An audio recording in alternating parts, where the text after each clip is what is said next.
can't keep it real if you really don't trust me. Come with a real, he hit up in the front seat. Get my meals, I'm gunning for the money in the bank. Come with a dank, scrolling in the tank, rolling with the gang. You sit and I on the sideline tripping, I go to the hole with the rock like Pippin. Yeah. I'm okay. Variant. What up, though? Welcome to World Heavyweights Live, motorsports.com. I'm Eazy, joined by Raxter. What up, though? Chris, Nicholas, Koloff. Smash the like button, be a friend, tell a friend, share the stream. This is not on the prep sheet at all. Steph had a 50 bomb last night. Yeah, 60. Jokic, it was 60? No, Jokic went for 60. Yeah. Oh, my. That's what I'm saying. Jokic couldn't let this guy enjoy that shit for like 5-10 minutes. He's so good. He's the greatest center of all time. I got to watch like some backstory on that, because how do you become that in the middle of fucking nowhere and your passion is racing horses? You just got it, bro. I mean, that's crazy. Jokic just got it. He was pissed off about going to the title parade. Yeah. It's crazy. He's so good. Dude, so underrated. This guy, basketball is literally a job to him, and he just happens to be the greatest player in the world. Yeah. He's so good. I mean, God, no one talks about him. The way they ride everybody else. By the way, did you see your boy Shay in the new Drake video? Nope. What a shame. He is Canadian, makes sense. He's Canadian, but didn't watch it.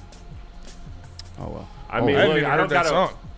Is there a breakdown about it? Like, I don't know. Like, he just was there. It makes sense. They're both Canadian. I'm not you. Yeah, that's what I'm saying. I'm not doing all that weird shit. That's what I'm saying. That you should do. That's right up your alley. No, because everybody's been spending all week saying like, "Oh, this whole this whole music video is a diss to Kendrick." Like, bro, come on, just let it go. This song's a bop. That's you, man. You're doing it right now. You gotta get you. We're learning today what we do before the show. Find the SEO, right? Yeah. You gotta start doing that. Get your shit popping. It's true. Hey, by the way, Rap K Podcast, check it out. Rap K Podcast, first round of merch. Yeah, rip. Yeah, I was just say one other thing. Oh, Lil Baby. I didn't see this. He's I guess he's on a RICO charge. Yeah. And they got this is like Hanging out with Dirk too much. I guess so. This is still like it's somebody else like snitched this, so it's not like proven yet.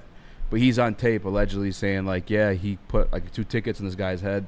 And I was like, blase, like putting hits. But I remember that I'll never forget that line in Drake's song. Yeah. It was like, I sent a hit when I chill with my chill. Which I thought was a bar. I was like, that's fucking hard, dude. That's crazy. He was really doing it. He's actually doing it. That makes it so much harder. Allegedly. Allegedly. That makes it so much more fucking nasty. Like, that was a bar already.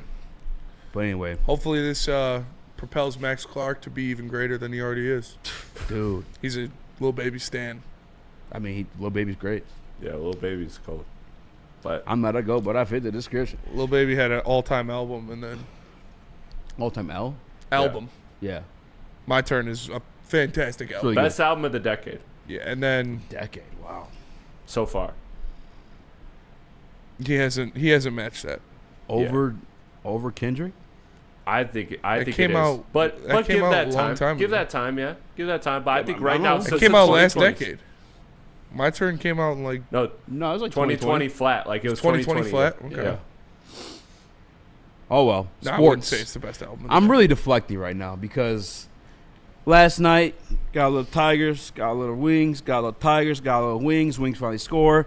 Fucking let's get our lick back on these Blue Jays. They're the ones that kind of sent us spiraling out after the break. You're up 1-0, 27 seconds, empty net, bang, overtime. Fuck. Well, that's not good. That's not ideal. Going to overtime, bang. They lost. Mm-hmm. Talbot was great. He was phenomenal Great. last night. I don't know what to bitch about. It's just this team's not Good. Yeah, they're just not good. No, they're not a playoff team. Straight up. Sorry, but It is what it is. playoff teams don't lose those games. And it makes sense, too, because you're talking about how hard the back half of the season is. And now we're, like, obviously spiraling out of the playoffs for damn sure. The first half we were in it, we weren't playing these tough teams. So it makes sense. We were the Cowboys. Yeah, they couldn't, We were the logo, beating up on bad teams, getting a lot of praise just because of it.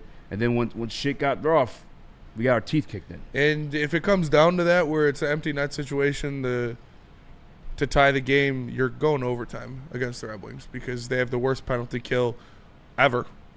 Like, literally, it's a top 3 worst penalty kill of all time in the NHL.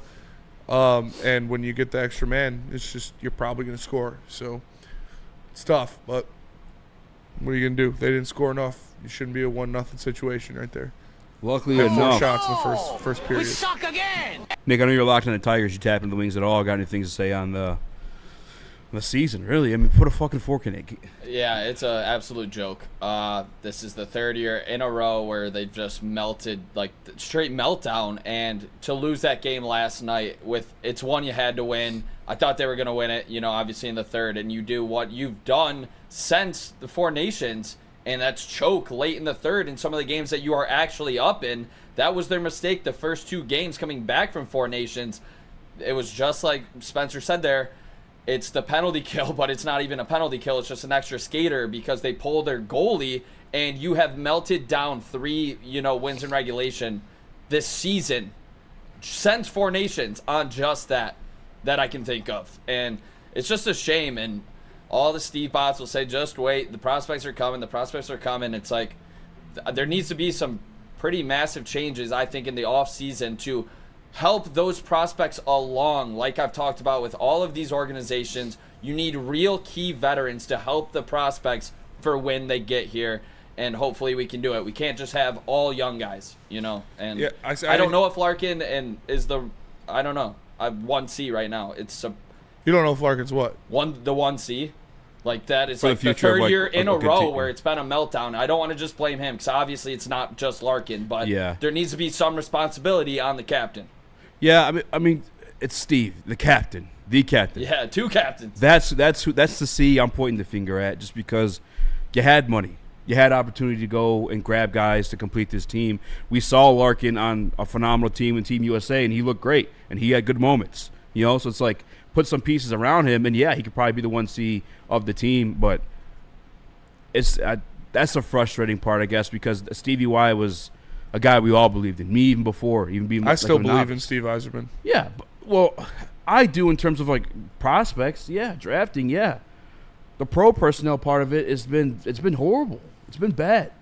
I think it's been hit or miss. This year has been bad, but I already, I went over other cards like Alex DeBrincat. That was good. Patrick Kane, that was good.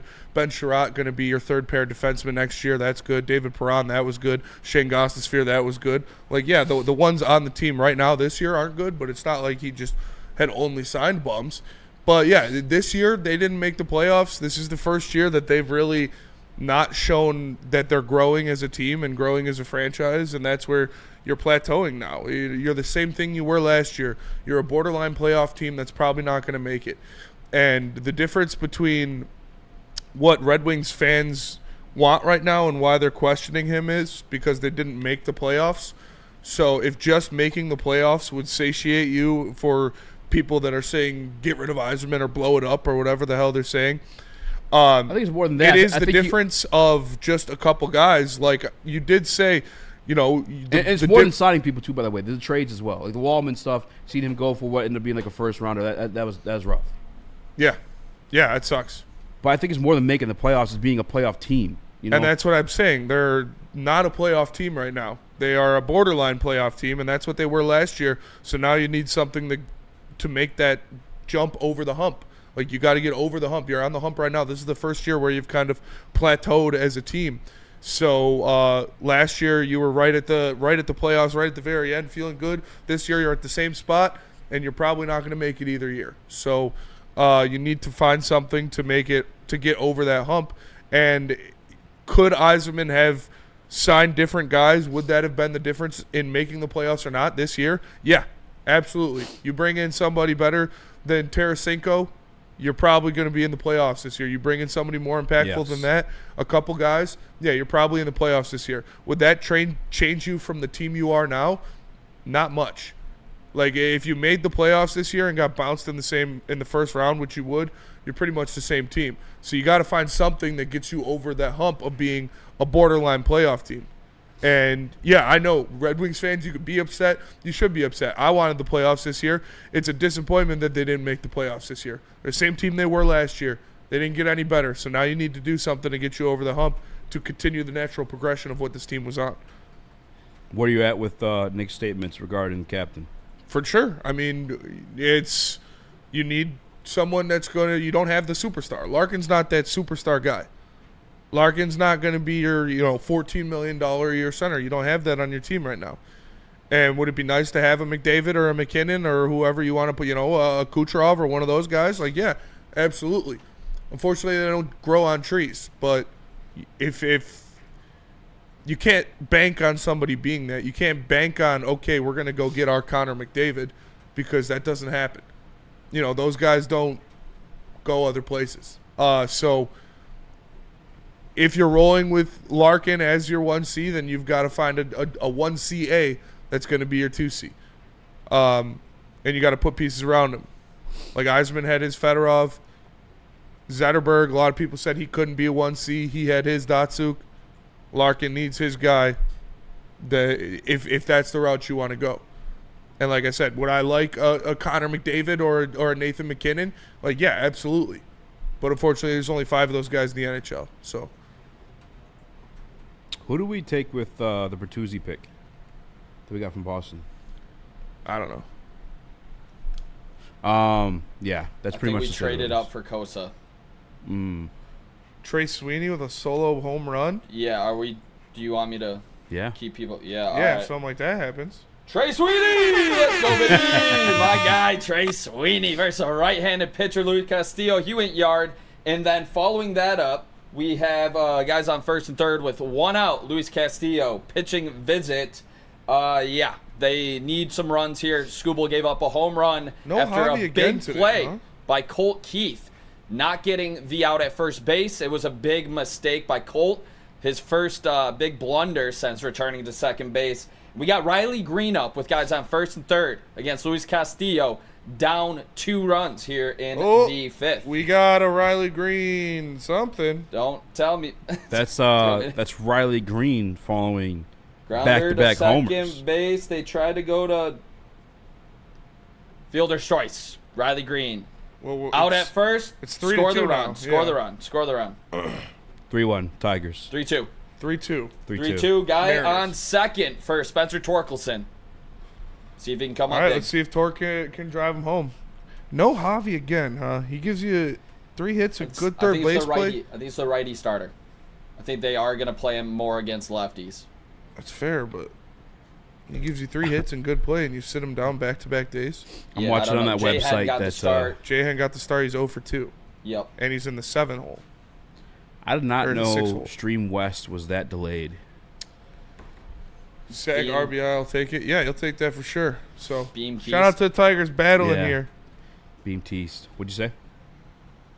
Shout out to Tiggs battling. Shout out to Yep. Tiggs battling, trying to get back Shout out into to this Tiggs one. battling. All right, guys, let's go to break. I'll tell you about Mark White. Torkelson up with Buying 2 or outs in a selling a minute, home. second. He'll save you up to $5,000 in closing costs of said home. All you got to do is visit the website, markwhitesells.com, or dial up 248-290-8242. That's 248-290-8242, or visit markwhitesells.com. Torkelson strikes out swinging.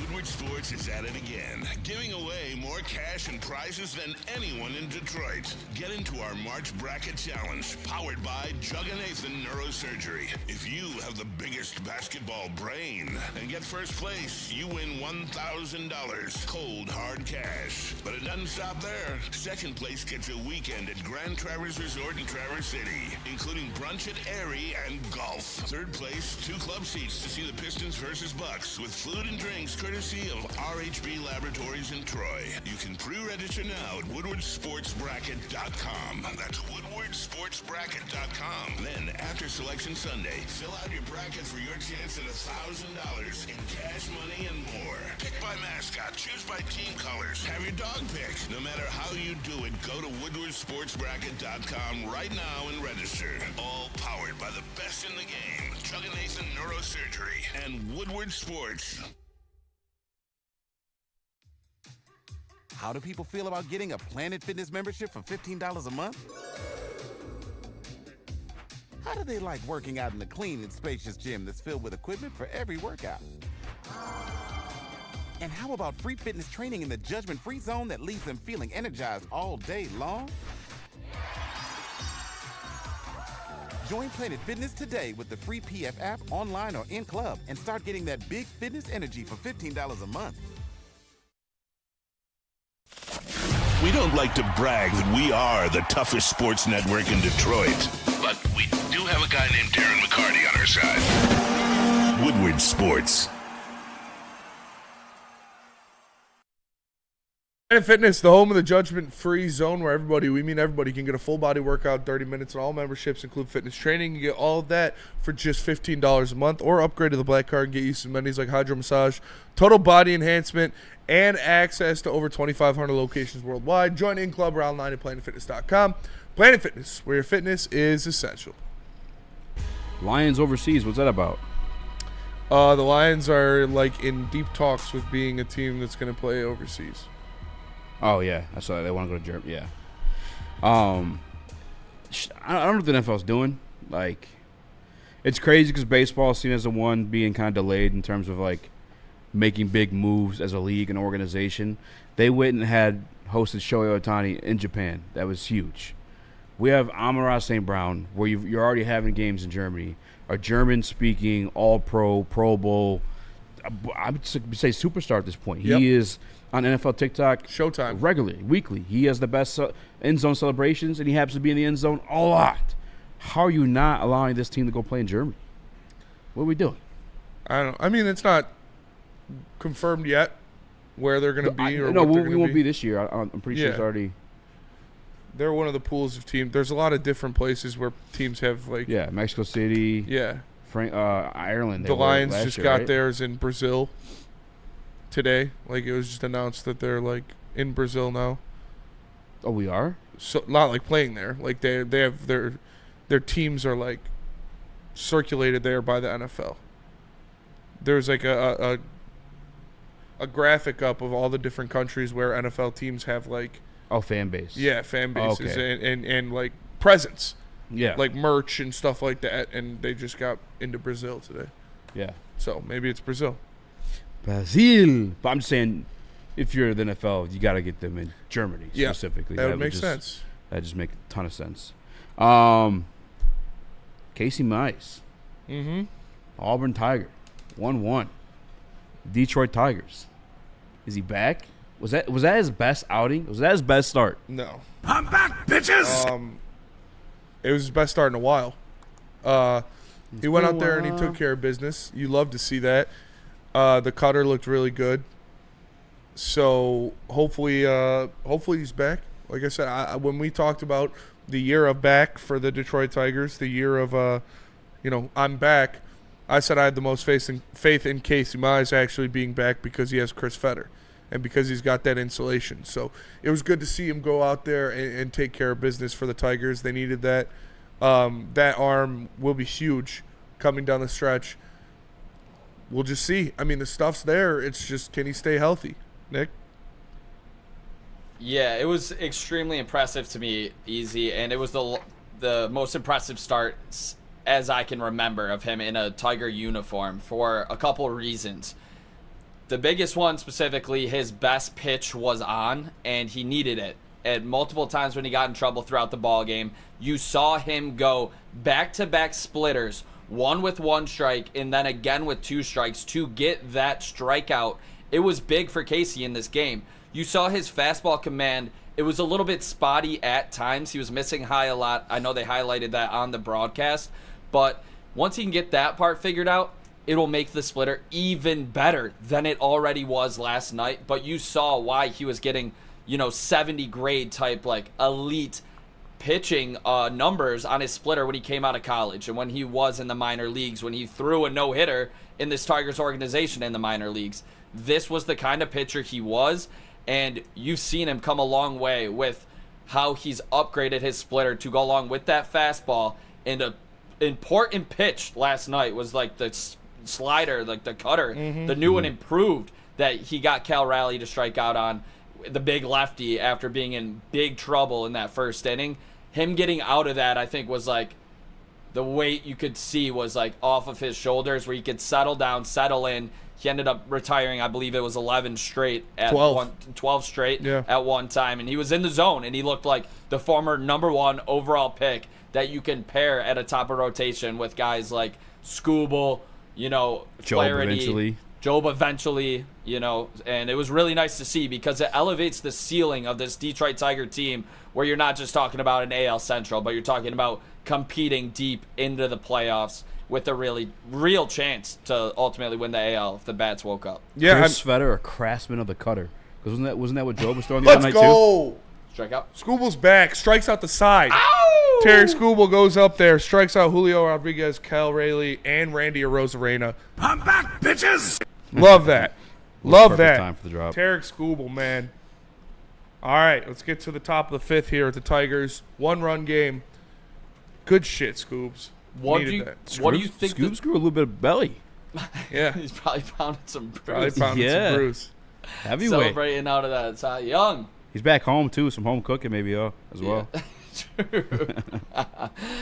What did you think about Casey Mize? You know, the expectations were Yeah. pretty sky high coming out of this, spring training for the Detroit Tigers. Did it match your expectations from everything you've been hearing around the fan base? So for me, correct me if I'm wrong. Isn't the jersey that you let Booner sign last year, the Casey opening day? Mize. Yeah. At that point, I kind of let him go in terms of like elite player or great player for this team. I'm like, this guy's letting this drunk kid trash his jersey right now. Maybe he's not going to be the one that the Prince was promised, and that's fine. Baseball's crazy. But after last night, that's pretty fucking. You let Booner signing my jersey make you determine whether you were in or out on a player? I mean, I just figured you didn't value his jersey like that, so I was like, well, he must not be. He must, stuff must not be looking great for him. And it wasn't with the injuries. I don't know. That's a weird parallel to make, but Not at all. no, it's good to Doesn't see mean him trash your go out jersey. there. You love that. Like I said, I had faith in Casey Mize this year. I said I was highest on him out of the I'm back guys. So hopefully he can keep it going. It's all about the injury stuff, man. If he can pitch some innings, then we're gonna need him to. Tigers need arms like that. With the way this lineup is set up, with the injuries they've already sustained, with the defense that's behind these guys, they're gonna need their pitchers to go out there and be dominant. So it was good to see that. Where's your confidence level in making him continuing that? Sky high. I mean, I think he has.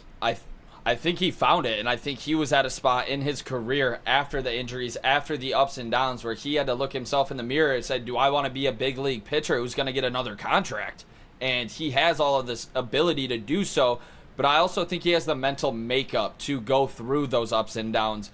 When you're a 1-1, yes, obviously you're talented, but they also draft the player.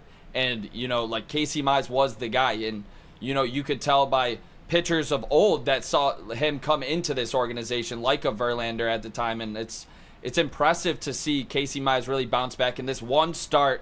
And my expectations, he's going to have a sub-4 ERA all season long, and with an upside to be even closer to 3. I truly believe that Casey Mize is back. I think he's more back than Torkelson, especially, he's struggling today, but it was a tough matchup against Castillo, but I have more faith that Casey Mize is officially back, and the 1-1 resurgence is here with him compared to maybe Torkelson yet, because we've seen him go through ups and downs. But I'm more inclined to say Mize is back, like officially, or here, to be an elite pitcher. Yeah, that's pretty fucking sick, especially considering just Flaherty being there too.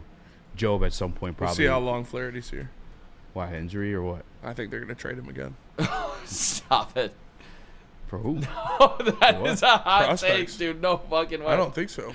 Really? The way his contract's set up, it's kind of like they're going to trade him again. What if we're around 500, though? They're Like, going to trade him again. What do you mean by the way his God. contract's set up? Because it's team option for the next year. It's like literally the same contract he was on last year. So if he can they could trade him, he could cut at the end of the season and then re-sign with the Tigers again. I don't think they Do you trade think him. he would after that, though? I don't think they trade Fool him. me once. You can't And they get didn't fooled again. fool him. They traded him and he won a World Series. Yeah. Fair. Like, I don't think he's too mad about that. Fair.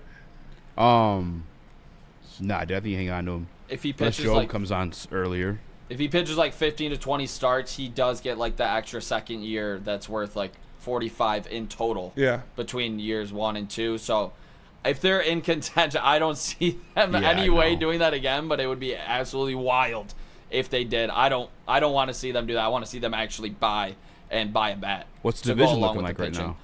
We're tied for the Tied for division. first with yeah. the White Sox. Guys, we're fucking 6 games in. I'm asking, brother. Just relax. We're having we talk sports for a living. You relax. I know, but it's, Jesus. it's baseball. It's a long season.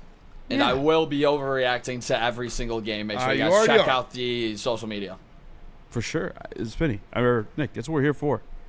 Don't You know this guy me. chase you off. I will be. Be you. That's for sure. Oh, yeah. No, that's you. For sure. That's who you are.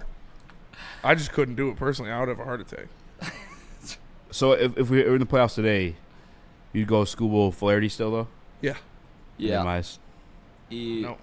Maybe Olsen. Olsen wise. Really? Yeah. Oh, yeah. I have a lot of faith in Reese.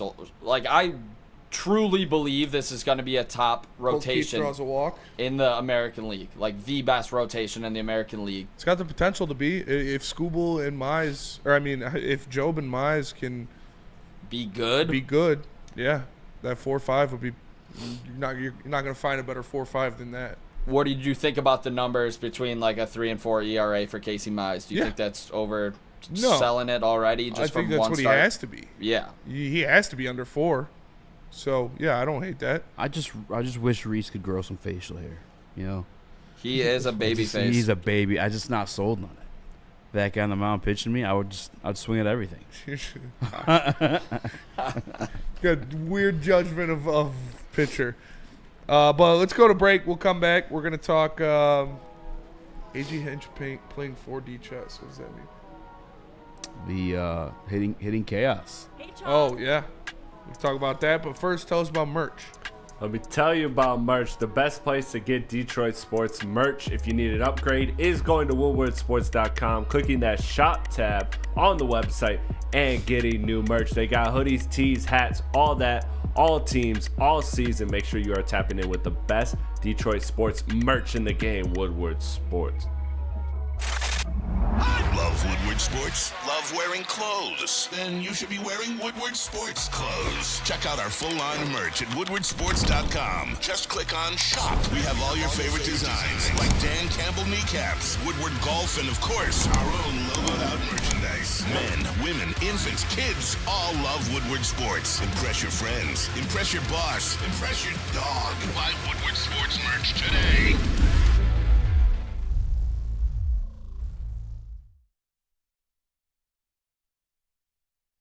Feldman Chevrolet, Michigan's #1 Chevy dealer, is kicking off the game with the best prices on all cars, trucks, and SUVs, like this 2024 Silverado for just $296 a month, or this 2025 Equinox for as low as $371 a month. Our locations in Novi, Highland, New Hudson, Livonia, and Lansing means we have the perfect Chevy right in your backyard. Get the home team advantage every day at Feldman Chevrolet, Michigan's #1 Chevy dealer. Listen, I'm not sure who, but somebody let the Tigers get hot. The Detroit Tigers are locked and loaded for another great summer in Detroit. And it all starts downtown at the biggest home opener party in the city. Join Woodward Sports at Grand Slam Festival as we take over the Detroit Opera House parking lot. A big-ass tent for a big-ass Detroit party. Get your tickets now at GrandSlamFestival.com or follow Woodward Sports on X and IG for your chance to get in for free. Party across from Comerica Park and hear the roar as the Tigers take the field for the first time in 2025. DJs, food trucks, bartenders, live broadcasts, and more. See you for the Tigers' first home game of the season, April 4th at the Grand Slam Festival with Detroit's biggest party animals, Woodward Sports. Feldman Chevrolet Novi, Detroit's #1 Chevrolet dealer and the Chevrolet Dealer of the Year for 6 consecutive years. Get a 2025 Chevy Silverado 1500 crew for just $199 a month. And you can also get a 2025 Chevy Equinox for only $249 a month. Come see George Hawes and his team at Feldman Chevrolet Novi today. I want to make this part brief. Welcome back to the show. Smash the like button. A.J. Hinch playing 40 chess. It's on the sheet. We'll talk about it quickly here. Has the offense surprised you to start the season? I know it's a long season, but I didn't expect them to be like this consistent. I mean, the Mariners are kind of ass. The Dodgers are really good. It was impressive against the Dodgers for sure. We'll see. I mean, they've been kind of inconsistent. So Hopefully they can get some more runs here. I mean, Riley's been Riley. The Torkelson success has been very good. Kreidler kind of showed who he was last game. Margot, same. Those guys are going to be hit or miss. So, Nick, they were ambushing pitches early, and you love to see that. Today they're not doing too hot. Yeah, they've gone up against Snell, Roki Sasaki, Yamamoto. Like, those are three really good pitchers, or at least supposed to be in Sasaki.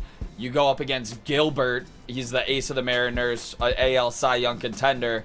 And then the one guy that wasn't very good, Emerson Hancock, they just annihilated in that first inning the other night. So with all of those things, I would say, yeah, it's been a pleasant surprise to start. Is it sustainable? I think it just depends on your guys that you need to hit. The lefties against the righties. You need Colt Keith to always hit against a righty pitcher. You need Carey to rake against righties. You need Green to rake against righties. And then you're going to need Torkelson or Malloy to be able to hit the righty pitching as well. If those guys can all come through, we're going to keep starting hitters that have sub 200 averages against, anybody as your 7, 8, 9 hitters. You need your top dogs to be top dogs, or else you're not going to go far at all. Like Trey Sweeney strikes out, leaving Colt at first base after his walk. Tigers end the 6th. Or going to the bottom of the 6th now from Mariners up to bat. Yeah, got Torres and Meadows. Do I expect Margot or Kreidler to be, or Sweeney or Baez to be these consistent bats in the lineup? No, I don't. I expect Colt Keith to get better. He's looked good the past couple games. I expect Riley Green to be consistent. Hopefully Torque can be consistent. And then we'll see. I mean, like Torres Nick coming said, back. Those guys, you need Veerling back. You need Meadows back. We'll see. We'll see what happens. I'm not the biggest baseball guy. They've been better than they were supposed to be for sure. Yeah. Yeah, absolutely. But like I say, it's like a 4-game sample size, so. Got to wait at least 2 weeks. Yeah. Rainy day, shitty day out, Spinny. But I came in, I was beaming. I was smiling. I was happy as hell. You want to know why? Why's that? Shamar Stewart is in town. Visiting the Detroit Lions today. Today. And it's just such a perfect I'm surprised fit you're not for this team. creeping around Allen Park. I was. What do you think I was doing all morning? Yeah, that's fair. Who do you think my Buddha was? It was Shamar. He's just a perfect fit for the Detroit Lions. Like, in terms of what the style of defensive end that we want. Bigger body guy, collapse in the pocket. Like everyone's like, oh, no pass rush moves. I got to be honest, the guys we put on that edge typically are collapse in the pocket and bull rushing anyway. He's 21 years old, young enough where we could teach him just a single move. And he's got that S-tier talent where, like, that's all he really needs is a single move. We talked about it before. I don't know if it was on this show or if it was over at LNU, but Aiden Hudson, it's the spin move, the bull rush. That's what he's most consistent with. That's what he's bringing out the most. Like, you need just 1 or 2 moves. It's nice to have a bag in certain scenarios, but, like, guys, what's the saying? You'd rather be better at one. It's better to be the master of one than the master of none. One punch. Yeah, whatever the fuck it is. You know what I'm saying? It's better to hone in one skill. Thank you for looking up. It's going to drive me crazy. It's better to hone in on one skill than not be a master of none. Jack of all trades, master of none. Yes. Yeah. But it's better. It's oftentimes better than master of one. I'm just confused now. But that I disagree with. Because that's saying that it's better to have jack of all trades. That's the saying. Like being than master of none. That's not the saying I was thinking of, though. But I'm with you. Yeah, no, master one thing and rather than being like solid at a bunch. Yeah, of things. it's an MMA saying that I'm thinking about. It's like you rather train one punch and be a master at one punch than none at all punches. You know what I'm saying? Just throwing shit around. Let's just each come up with a term right now. All right, yeah. Everyone make one up for us now. Rather have one stroke down. Yeah. There you go. Than be gooning without a purpose. Oh wow, you went gooning. I was thinking fishes. No. Yeah. Either way, I think Shamar Stewart, the S-tier athlete, and especially if you believe in the coaching the way we say we do as Lions fans, right? You say Dan Campbell's a great coach. You say Dan Campbell's going to go out there and replace this staff because he's the one that hired Aaron Glenn. He's the one that hired Ben Johnson. He's the one that brought in Coach Williams. When I got Casey Rogers, and you heard Dan Campbell call him the second best. That's kind of disrespectful. Not really. He's been forefront about it. He's transparent. Called him pretty much the second best defensive line coach in the league. Mm-hmm. When you bring in a guy like this in, I think it's phenomenal. I think it's a phenomenal fit for the Detroit Lions. And then let me add this too, because everyone wants to bring up the production. I think there's multiple. There's context to it. That's why I say context is key, right? So Walter Nolan, a guy that was in A&M, similar situation, very limited production, wasn't doing much.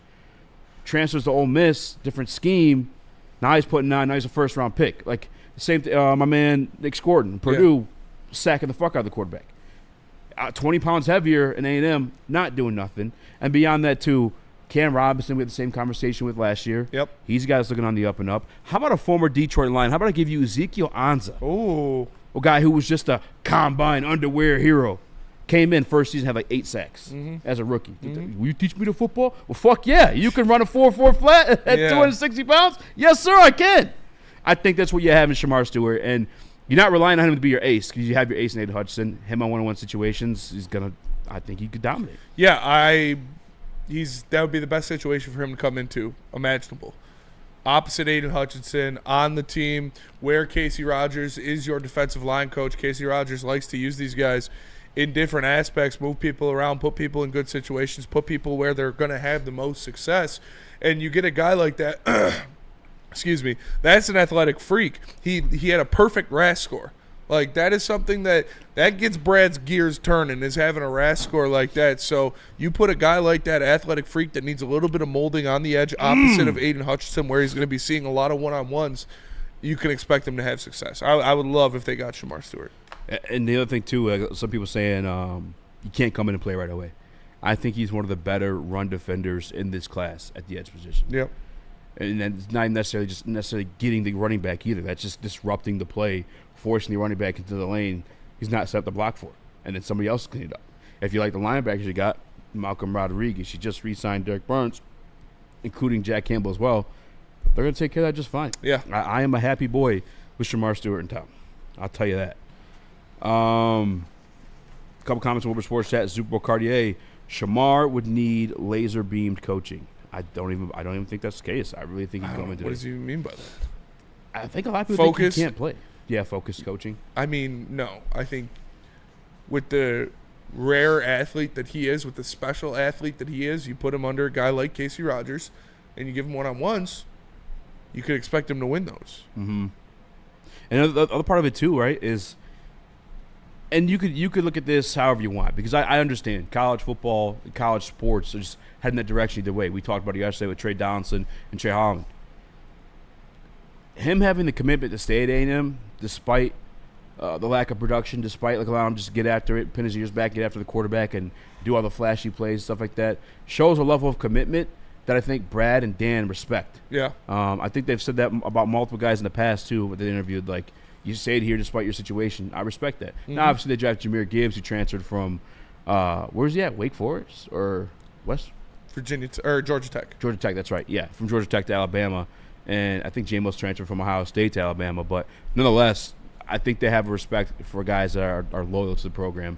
That's something that's Dan Campbell got. It's Dan Campbell guy, yeah, for sure. That's something that they like. They like to see guys that know their role, stay their roots, and they go in there, they started business, they're going to finish that business.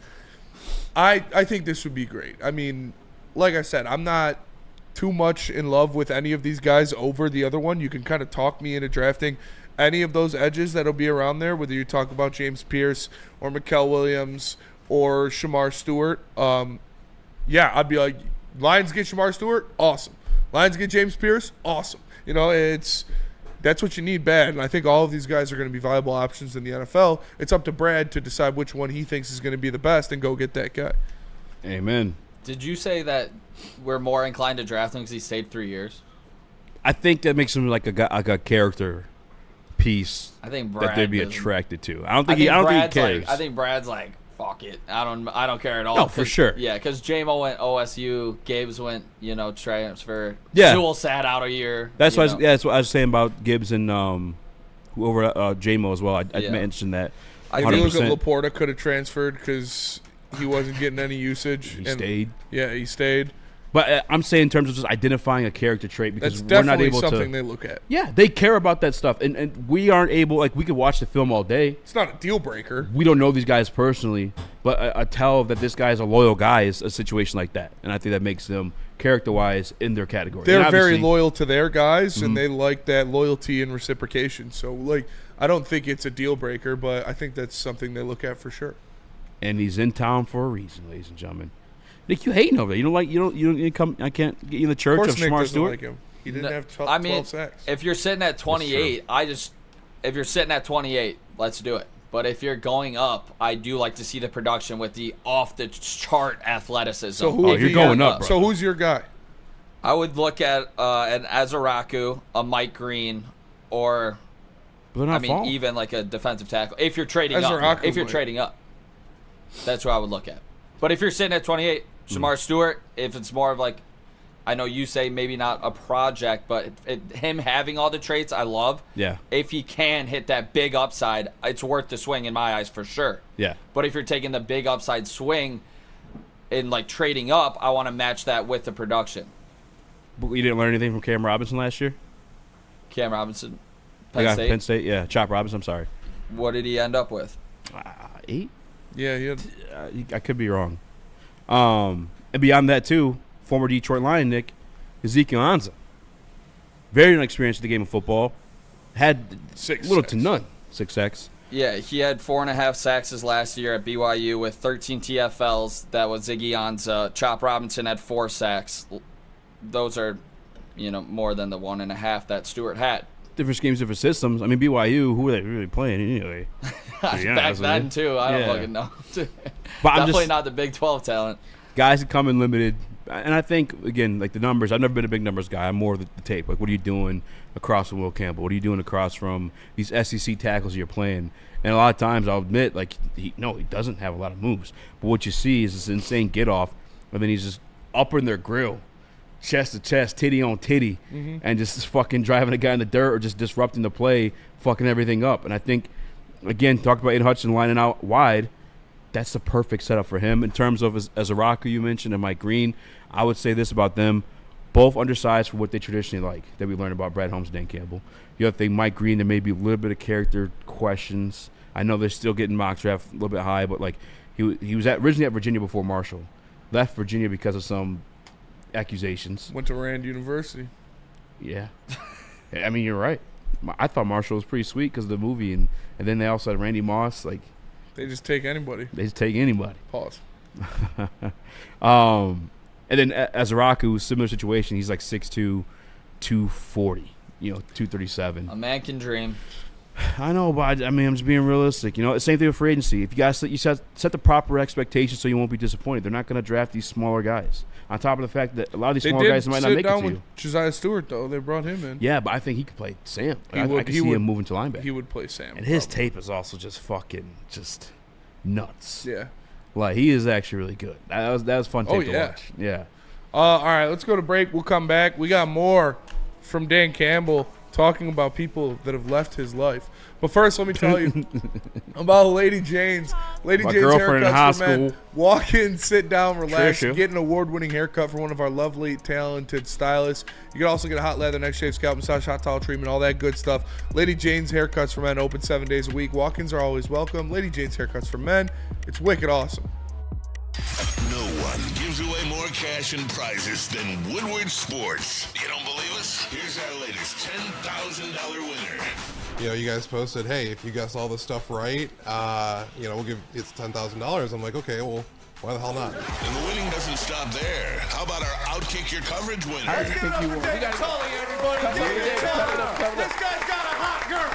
Bigger prizes, bigger giveaways, cash, merch, tickets, and more. All from the biggest sports network in Detroit.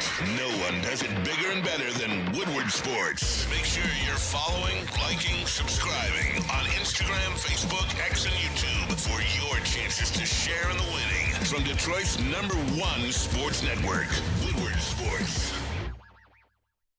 Walk into any Lady Jane's Haircuts for Men today. Open 7 days a week. Sit back, relax, and enjoy precision haircut, scalp massage, hot leather neck shave, and hot towel treatment from one of our talented stylists. Step up your game this season and take advantage of our $20 haircut special. Scan the QR code and get your coupon today. Lady Jane's Haircuts for Men, the ultimate haircut experience. Open 7 days a week. Walk-ins always welcome. Lady Jane's Haircuts for Men, it's wicked awesome. Big injuries, big news. Twice a week, Dr. Jeff Pierce from Michigan Sports and Spine joins Woodward Sports Network for the Injury Insider Report. Big D Energy Tuesdays at noon, and Ermanni and Edwards with Maz Thursdays at 3:30. Get expert analysis and in-depth breakdowns on the latest sports injuries from the man trusted by top athletes in the community, like D-Mac.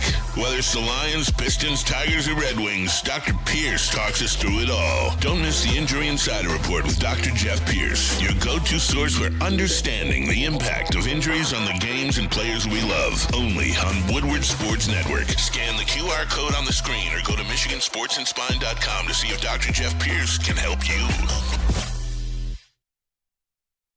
Congratulations to the real Coach of the Year, Motor City Dan Campbell. Just put your head down and go to work. It's about to be fun, man. It's about to be fun. Woodward Sports.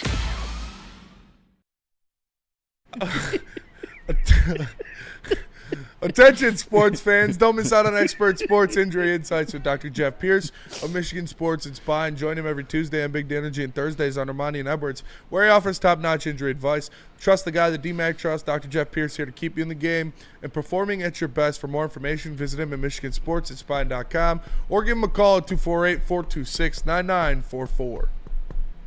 What up, though? Welcome back to World Heavyweights Live on WoodSports.com. Me, your much more reaction. Chris, Nicholas Koloff. Smash that like button. Be a friend, tell a friend, and share the stream. We talked about it. Dan Campbell picking out his coaches. We've said it. I've heard a lot of you fans reiterate it. I don't care to lose Ben Johnson because we got Dan Campbell. And did you fit yourself in that closet and shut the door? That was crazy. That's all fun. I'm too high for that to happen just now. It's just hot girls popped out of the closet. Either way, Dan Campbell, you guys said he'll grab that next guy, that offensive coordinator. He'll grab that next guy, defensive coordinator. You're not sweating it at all. And Dan Campbell shares that same confidence. We have a clip of him talking about it right here. We talked about with Ben leaving, the offense is going to change, but this is a Dan Campbell offense as much as a Ben Johnson offense, isn't it? Well, this is a Detroit line offense, is what it is. And, I mentioned it. I was talking to Dan yesterday. I mentioned this.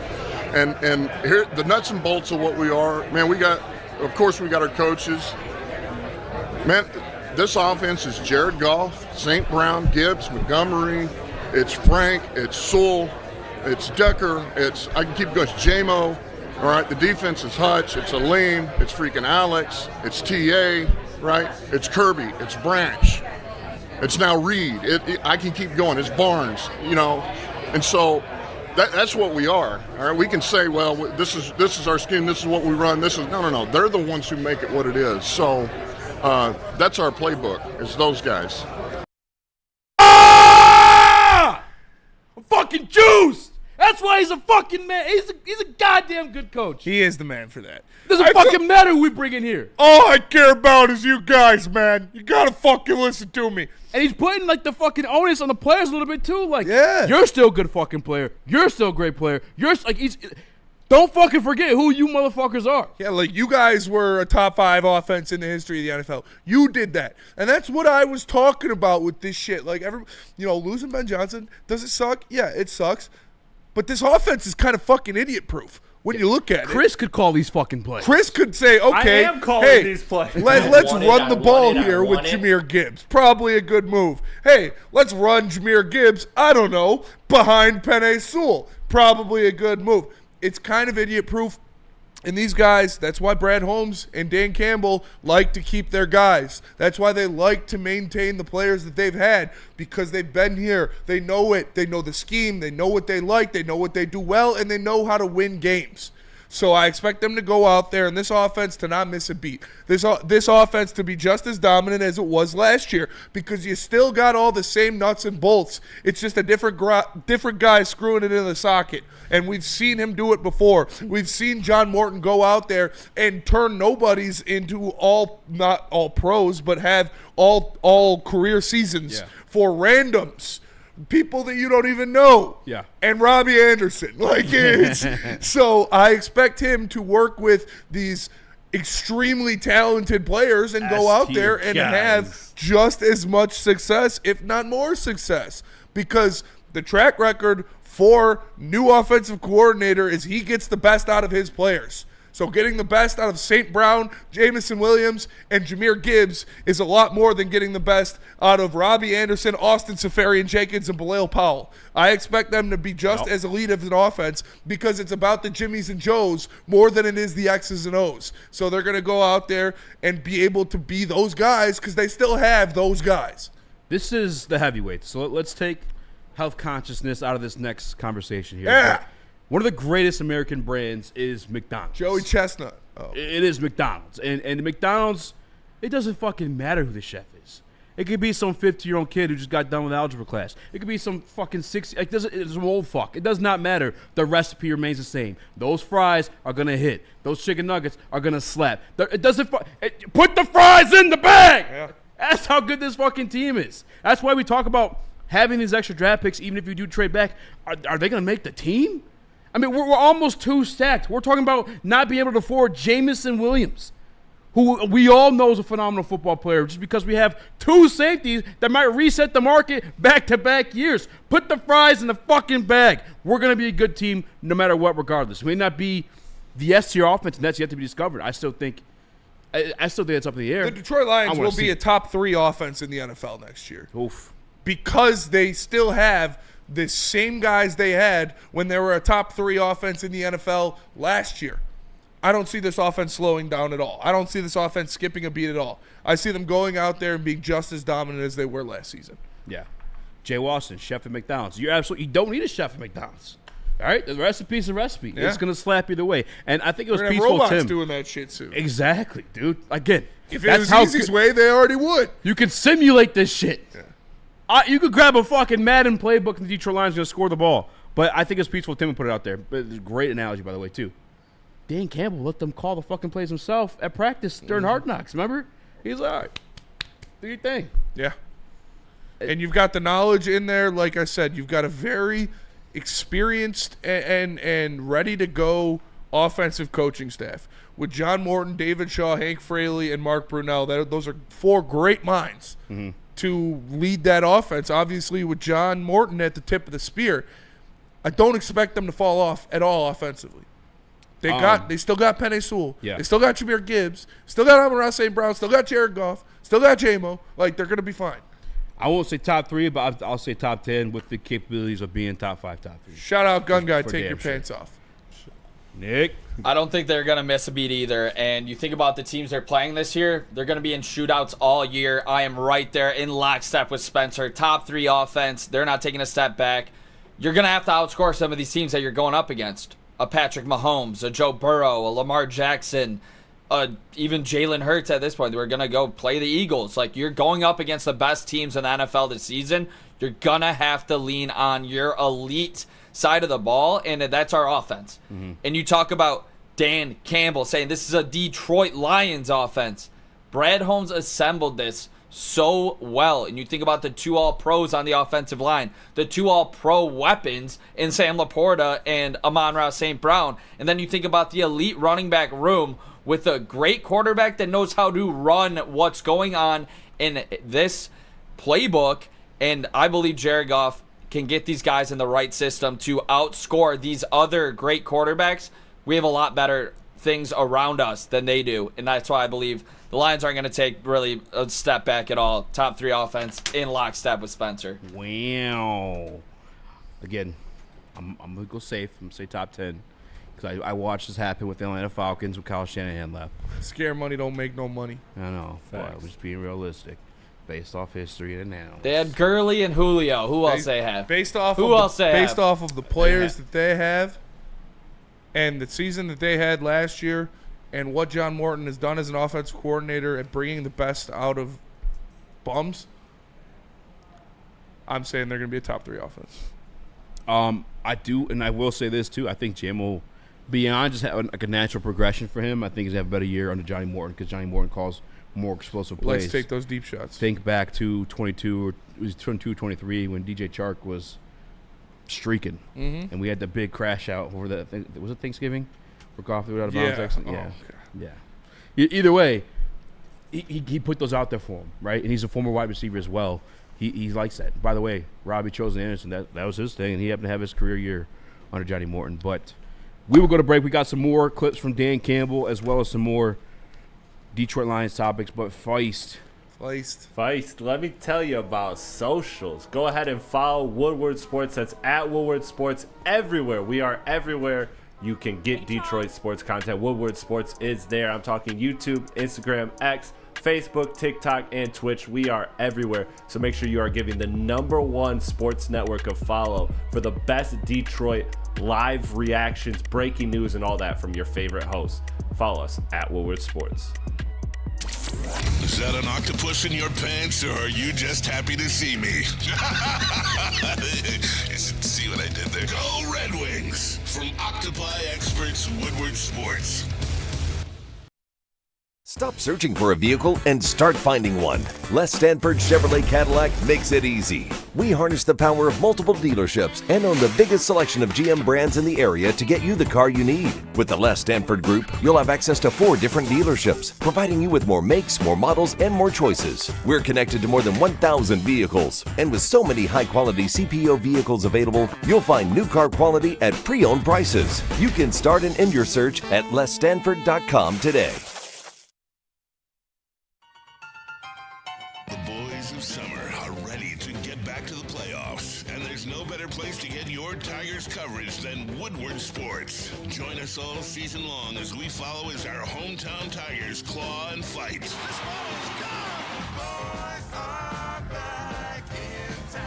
Feel the roar with Woodward Sports. Caesar Sportsbook, the official sportsbook of Woodward Sports. Make sure you use silent film promo code Woodward1000. Scan the QR code above my head, and your first bet up to $1,000 will be risk-free, meaning if it doesn't hit, you'll get it back in bonus bets. Caesar Sportsbook, the official sportsbook of Woodward Sports. What up, and welcome back to World Heavyweights Live on WoodwardSports.com. Me, joined by some more Raxter, Chris, Nicholas Koloff. Smash the like button, be a friend, tell a friend, share the stream. Nicholas. Yes, sir. What's the update? What's going on? Down 1, top of the 8th inning. I believe Riley Green will lead it off. Need a comeback here from the fellas. This is the first, or they've battled adversity. Never mind. Does that West Coast in this series timing have anything to do with like a little slower start of the offense today? No, Luis Castillo has a lot to do with it. They have Castillo and, like I said, Gilbert. They have a really good 1-2 punch. Earlier in the season, they ranked AL rotations, and they had the Mariners at #1. Riley Green bounces out to second base. Fucking A, Spencer. Damn it! Spencer Torkelson up to bat. Nick. See if he can tie the game up here with one swing of that torque power. Can I bother you to pull up that mock draft? Got you. Let's do it. You want to do it? Sure. Let's do it. All right, fellas, we got a crazy-ass mock here, and somebody's going to be happy, and somebody's going to be very upset this one. Easy, do you know what happens in this one? No, I don't. I don't even know whose mock this is. All right. Yeah, whose mock is it? I got to get the scroll up to the top here for you, boys. Scrolling. Scroll 2 on Spencer Torkelson. All right. This is from Bruce Feldman. Bruce Feldman, this is mock. It is his 5th of the season. His goal is to project and to provide unique insight directly from the eyes of rival coaches who have not only studied and scouted these prospects, but game planned for and faced each of them. Solid. So he's pretty connected. And we're gonna start just up top. It gets super, super juicy at the end. But up top, want to ask you guys some questions just around the NFL here. Titans go Cam Ward with the #1 overall pick. Would you guys rather have Cam Ward or Shadur Sanders? Probably Cam Ward. Oof, it's tough. Spencer Torkelson strikes out swinging. Yeah. I don't think it's like Cam Ward is actually like good at throwing the football, good at reading the field. Unlike it's not like an Anthony Richardson situation. I saw somebody say it. I'm like, no, not at all. No. Cam Ward could actually play the quarterback position. Yeah, I would probably go Cam Ward. I think he's more polished right now than Shadur is.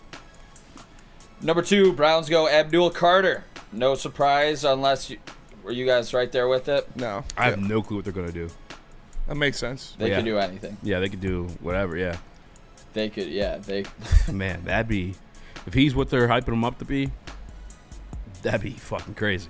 Pair of those two guys. Having Miles Garrett. Banya's with the pinch hit. Let's see if he For can. Carp against a lefty. Yeah. Let's see if he can go deep. Yeah, it's kind of. I don't like that either.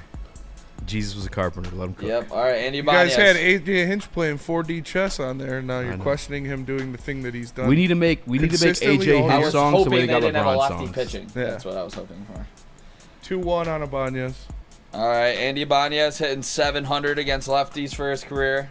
No, I'm just kidding. All right, number 3 here, we got the New York Giants, and they go with the quarterback, Shedeur Sanders. Do you think that's a good fit for the New York Giants? Do you think Sanders could, I saw somewhere on social do you think he media. could sink or swim in New York? Do you think the media would be too big for Jalen Hyatt, Sanders, or do you think he's perfect for him? No, media's not too big for him. His dad's Deion Sanders. Yeah, he's got a spotlight on him since he entered college. You look at Jalen Hyatt and Malik Neighbors. It's a good situation. 2 good receivers to walk into. We'll see. They just re-signed Darius Slayton too. So Yeah, a good, I like Darius Slayton. Yeah, I do too. A good trio of receivers for him. The offensive line is questionable, but we'll see. I mean, I think that's going to be the pick, no doubt.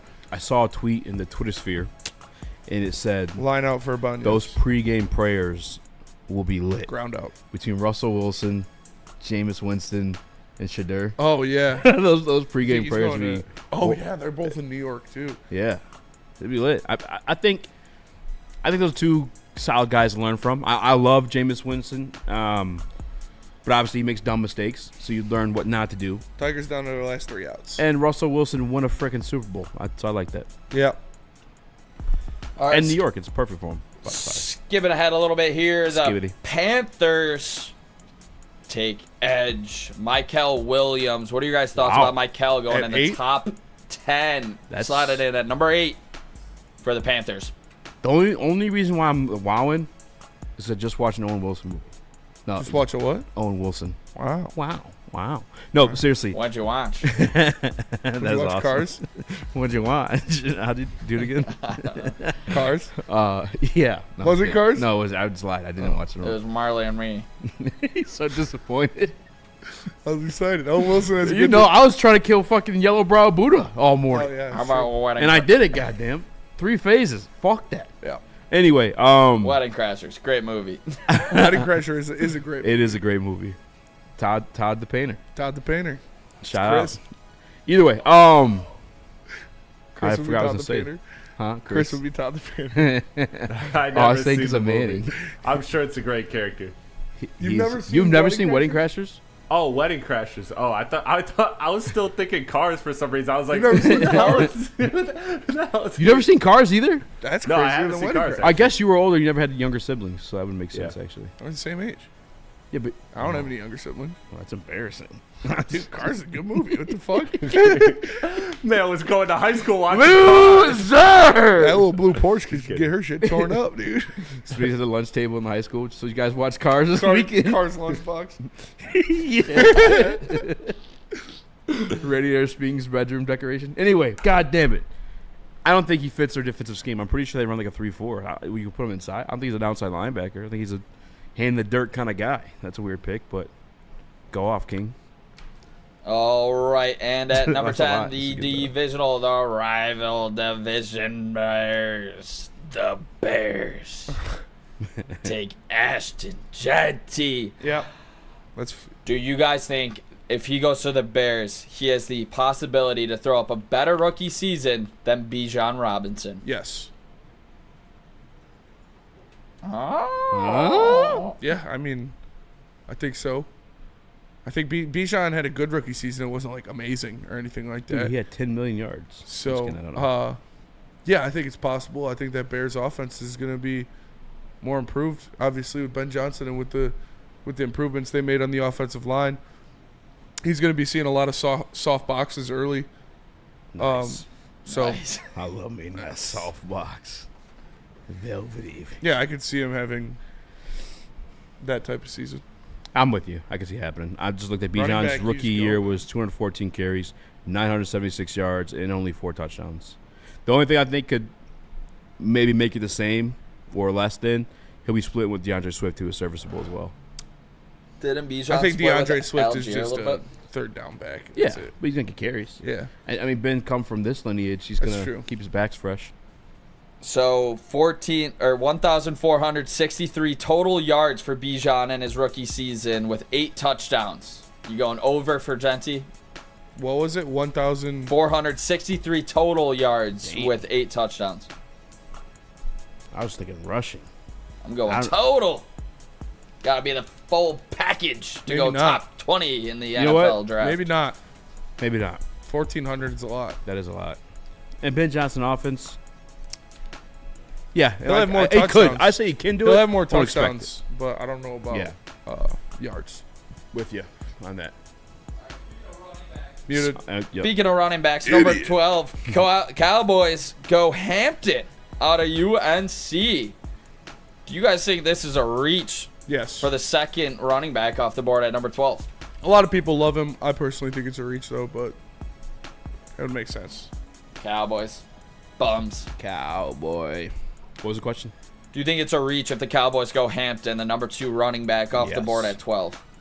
Yeah, I mean, the Lions did it, but I don't I mean, is he Jahmyr Gibbs? I don't think he's Jahmyr Gibbs. Yeah, I no. think he could trade back and make that one. I could be wrong. We were way off on in 23, so maybe he's a good pick. I don't hate it, but I think he could go back and get that. 13, Miami Dolphins take Will Johnson. Is this a reach, or is this just about where you expect Will Johnson to go? No, that's a Because he's great been pick. super close up to the top 10, top 5, even preseason rankings, and then the injury bug hit him, and now you've seen him kind of in the teen ranks.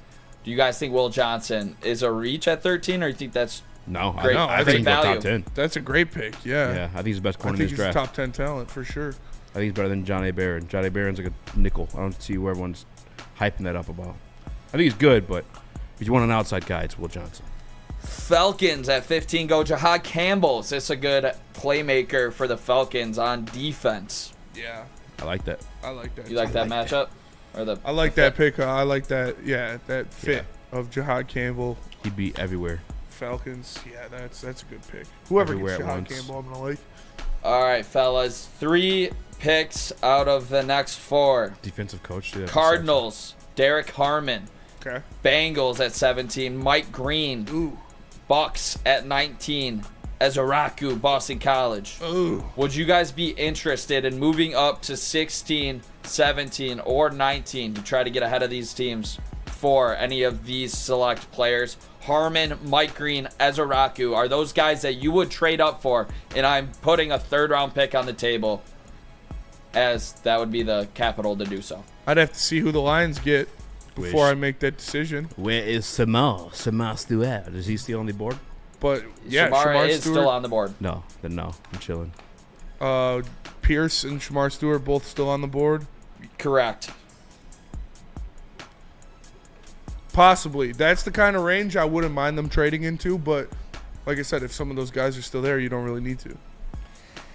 Uh-oh. We'll see what happens. And we go to 21 as the Steelers take Ole Miss quarterback Jackson Dart. Spencer, how are you feeling about your guy City. going to the I love that. Steelers? Steel And do City, you bitch. think he could be successful in year 1 for the Yes. Pittsburgh Steelers? Yes, I do. I think he will be successful in year 1 if he goes to the Steelers. And like I said, if Jackson Dart gets drafted to the Steelers, he'll win a Super Bowl there. So I think that As a backup to Aaron Rodgers. no, not like next year, but I think his career will result in a Super Bowl if they get him. I think he's the best quarterback in the draft. What do you think about him? I think he's like a backup journeyman type of guy. Yeah. So you guys are... It's easy marginalizing white players. Yeah, Oh. just marginalizing white quarterbacks. Josh Allen overrated, never deserved that MVP. Everyone calls him an alien. He's just a white boy.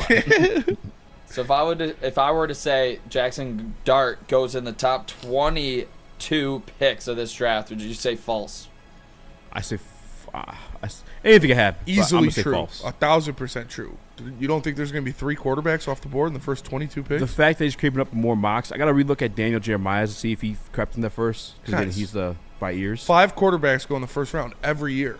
Not every year. I think all these quarterbacks Except are for going to when it was the notorious worst quarterback draft in the history of the NHL or Christian NFL. Ponder. Yeah, Emmanuel. Yeah, There's no quarterbacks in this hockey draft. Goddamn. Christian Ponder first, Blaine Gabbert, like Yeah. Who Jackson was the Dart's Bells one? better than Emmanuel those something? guys. Something Emmanuel. EJ Manuel. EJ Manuel. What a name. All right, here we go. What a poll. 22 3 or 4 Chargers go quarterbacks on Colston. average go first round every year. Yeah. How many on average? 3 to 4. Is 3 to 4 average. It's a lot, probably. I'm still saying nah. I don't think so. Probably All right, I would 22. go- The Chargers go Colston Loveland. Oh, it's 3 to 4. Yeah, I'm just fucking. I Colston Loveland 22 to Jim Harbaugh and the Chargers. Yep. Is this a perfect pairing? That is perfect. love that. Chris? Get the Yeah, perfect pairing. Lions in here. All right. Oh, we'll get our division guys in there. I want to hear who do they grab. Yeah, it went the offensive tackle William and Mary to the Packers. I didn't write it down for the Vikings. I think Okay. it wasn't anything flashy. All right, we got 4 guys still left on the board. We got James Pierce, Kenneth Grant, Shamar Stewart, Nick Scorton. One of them is the pick here at 28. These guys all go 28, 29, 30, 31. No way. Really? With the 28th pick, the Detroit Lions select. Any ideas? It's going to be Scorton, isn't He it? scored, and he said I'm going to be unhappy. He said someone's going to be unhappy. Should we tease it? No. Nick Scorton. Edge. I'd be pissed, honestly. I'd be Texas A&M. Kenneth Grant and Shamar Stewart. And you draft Nick fucking Scorton.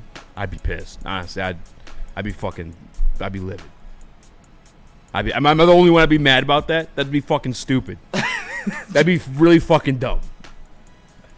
If those guys were gone, sure. Kenneth Grant and Shamar Stewart? Are you kidding me? Nick Scorton's got better what? pass rushing ability. He's proven it. Get the fuck out of here. No. Stupid. Dumb. I would say Brad Holmes a dumb. Not even like a dumbass. He's just part of the dumbs. Like it's a whole section of people. You wouldn't like that? I would not like that. No. You would love it though, huh?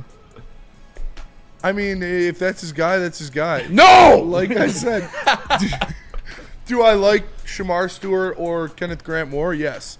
Do I believe Brad Holmes is better at identifying NFL talent than I am? Yes. So we'd have to see, but I'd be happy they got an edge rusher. And if he thinks that's the best guy out of that group, chances are he is. More than likely he is. Mm-hmm. So I know, I personally would like Shamar Stewart or he's a second round pick. Kenneth Grant better, or I would like them more, but we'll see. Xavier D. By definition, or back in the day, dumb just means you can't speak. Brad Holmes, no mute. Zubo Wilson. So easy evaluation means more than Brad's if we took Scorton. I mean, by my evaluation, yeah, I'd be pretty pissed off. Do you guys want to hear which? You guys would rather have Scorton over Kenneth Grant and fucking Shamar Stewart if you tell me that? I wouldn't. Okay. You guys want me to rattle this off or go after break? I want your take on a Scorton pick, Mr. Production. I'd be pissed, yeah. Why? The other guys stand out to me more on tape. But the production. Especially Kenneth Grant. Yeah. Kenneth fucking Grant would be perfect right now. Tigers got 2 back men to back. on. Nobody out. I know. All right, let's get a quick break. Or should we stay live? We're going to live. Top of the 9th, 2 men on, nobody out. Trey Sweeney up to bat, 0-1 count. Already hit a home run. Let's go to break. Let's go to break. Let's get bars. Let me tell you about Buddy's. Buddy's Pizza created the category of the original Detroit-style pizza and has been serving it since 1946. Damn. With 22 locations in Michigan, there's always a Buddy's near you. Buddy's is the cornerstone of the city of Detroit, being here for 79 years and is a dedicated community partner with notable partnerships with local organizations like Michigan Humane Society, Salvation Army, the Detroit Zoo, and more. Save up to 10% off your entire meal using promo code 10MEAL. That's the numbers 10MEAL. Go find a location near you at buddyspizza.com. It's bear hunting season, and Dan Campbell is hungry for some kneecaps. If you can just get a hold of them and you start dragging their ass out to the deep, dark abyss, you can drown them. The Kings of the North are back for another year of the brand new Lions. Make sure you're locked in to Detroit's #1 sports network for all the news and info on your Detroit Lions. Woodward Sports, let's go. How do people feel about getting a Planet Fitness membership for $15 a month? How do they like working out in a clean and spacious gym that's filled with equipment for every workout? And how about free fitness training in the judgment-free zone that leaves them feeling energized all day long? Join Planet Fitness today with the free PF app, online or in club, and start getting that big fitness energy for $15 a month.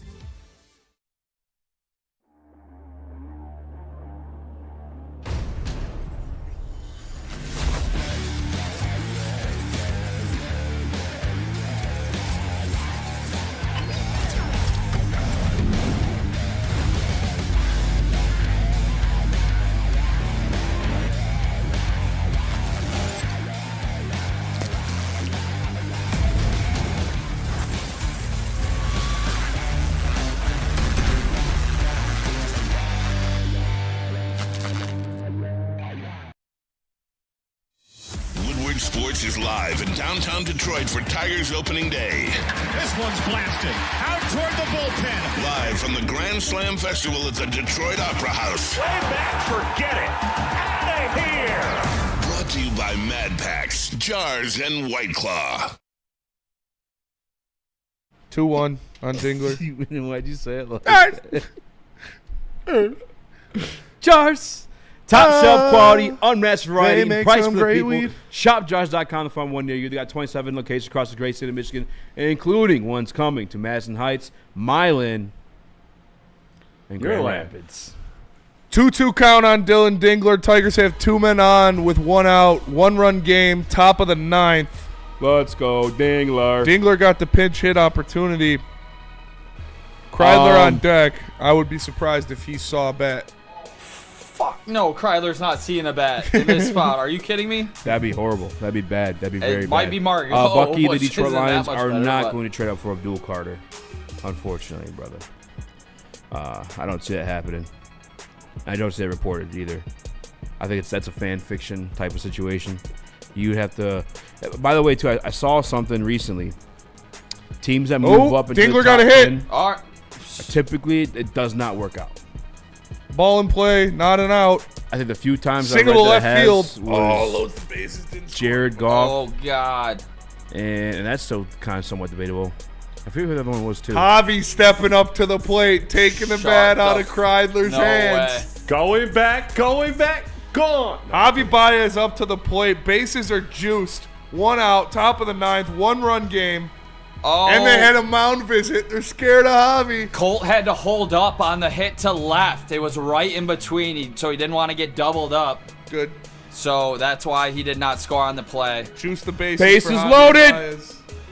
Oh, God. Javier All right, Baez with the bat predictions, in his boys. hand. Predictions. Grand Bases slam. loaded. Javier Baez grounds into a game-ending double play. I think he strikes out. Shout out to Peaceful Tim for the gifted sub. Puts one in the middle. Oh man, this would be. We take it home. This is Tigers dependent. tied 2-run. up. This is dependent. Extra innings. 2-run single. Grand slam. Wow, pinch hit. Javier Baez for Kreidler. Closers at 17 pitches. Bases are juiced. Oh, my God. Good speed at first with Dingler. He can move, so you could clear him with a double. Malloy and Keith both. They're not great speed, but they can score on a single, both of them. Ball 1. Javier Baez takes a pitch off of the plate and away. Let me see. I'll tell you how close Ball it was. 2. the Javier fuck Baez up. takes another pitch off of the plate. Okay, good hitters count here. 2-0.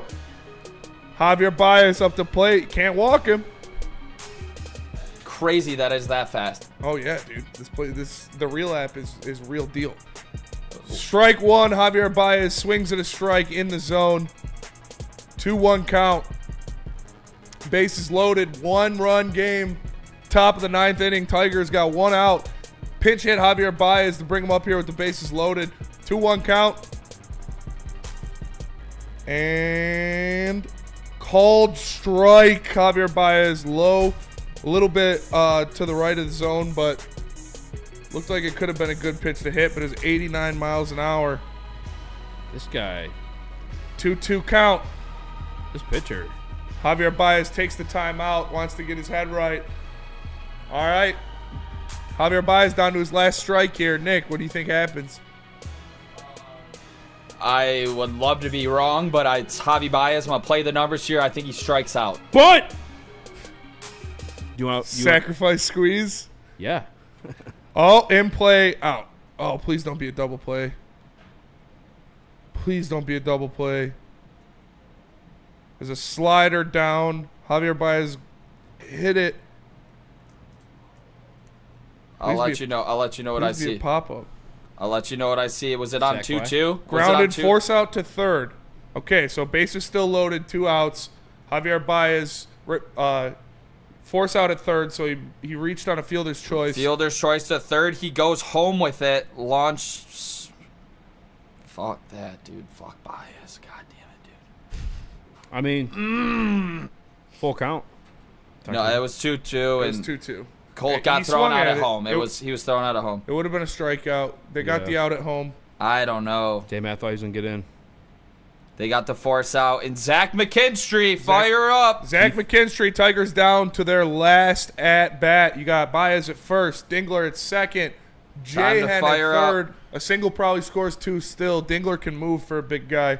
So let's see if McKinstry can get. He's 1 for 4 on the day. Swings at a ball down in the zone for strike 1. Baez hit a slider. It's a miracle. Yeah, I mean he got some bat on it, so it's better than. I mean it's basically the same as it was the out. Weakest little. Yeah, it's better than him grounding into a double play. True. Did hit a slider.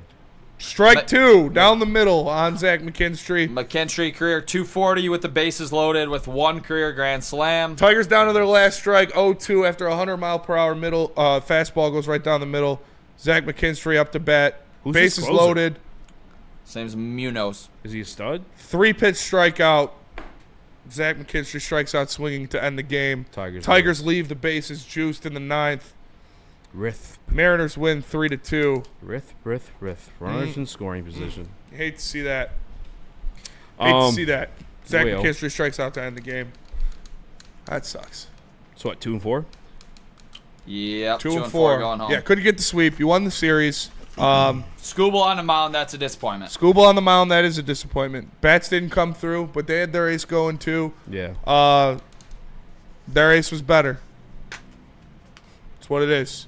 Nice ace. Sucks. I do make everything perfect. Tough way to lose, man. Tough way to lose. You had 2 outs. You just needed a poke. You had the bases loaded with 1 out. Just a tip. You just needed a fly ball. You didn't even need a poke. You just need a fly ball to tie the game. Pinch hit. Javi Baez for Ryan Kreidler.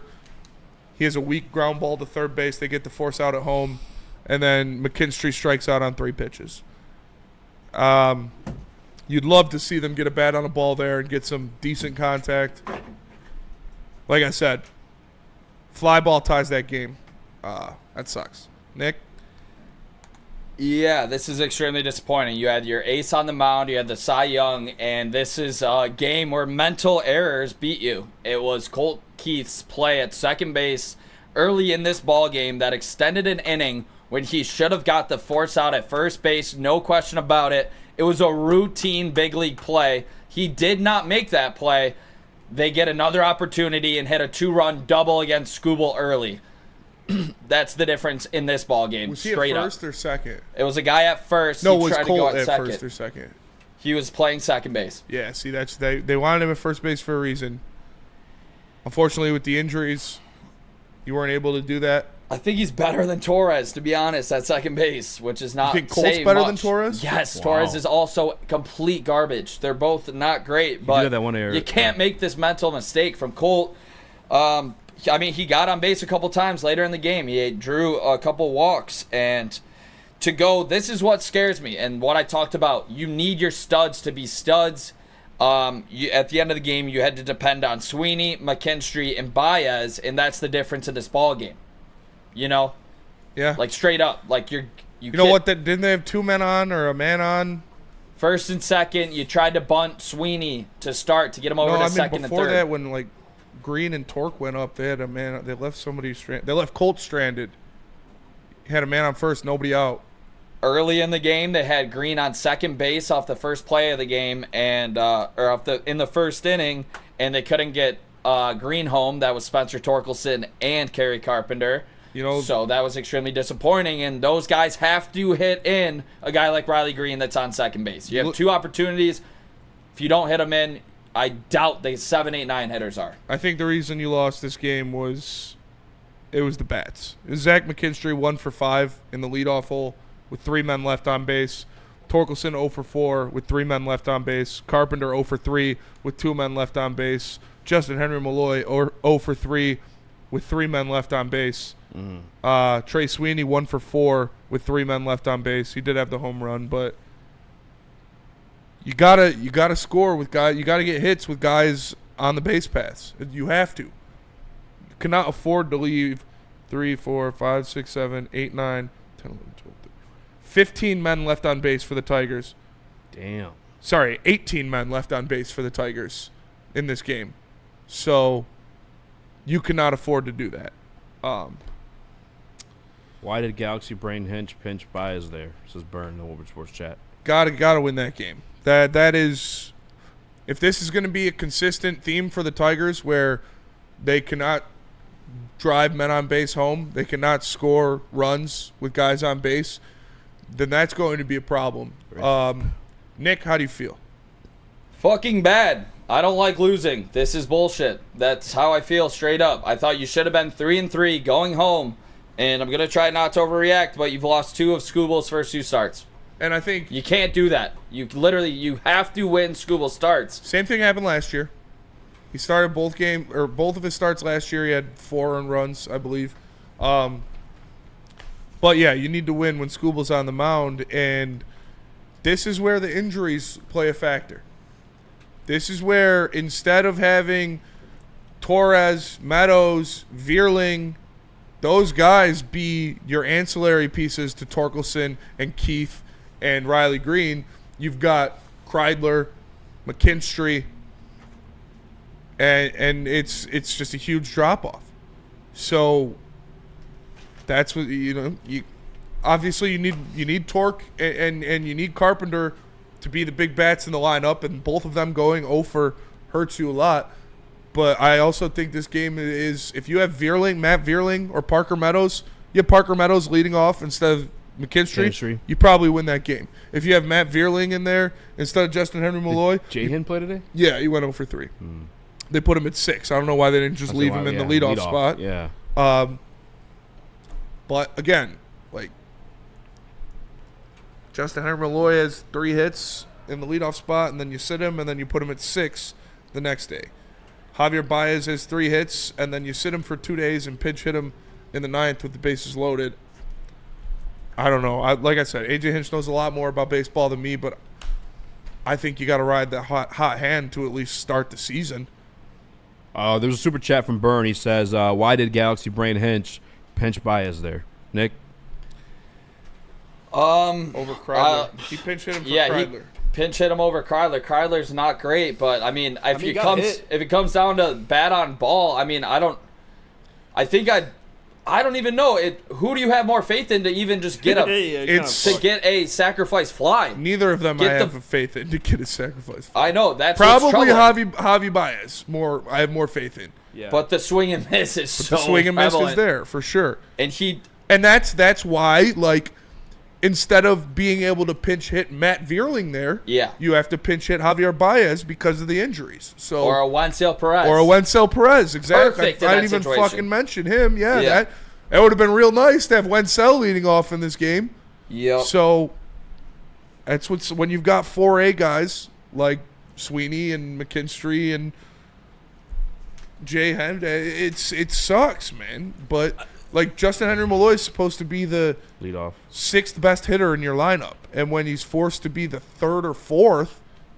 That puts a lot of pressure on him. And like I said, I don't like him leading off a game and getting 3 hits, then sitting the next day, then being in the 6th hole the day after that.